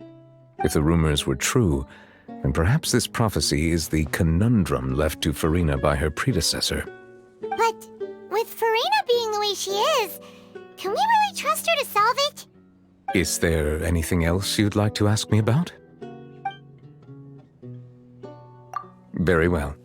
It was my honor to provide you with what answers I could. I very much enjoyed conversing with you. It will soon be time for me to leave this blissful tranquility behind and return to Palais Memoria. You really are super busy, Monsieur Neuvillette. Paimon thought you only came here to pay your respects today because you had the day off. Crime and villainy do not have the day off, and so justice must work around the clock as well. This is merely the nature of a justice's work. All right, you've got a point. Huh? Paimon just noticed that the rain has stopped.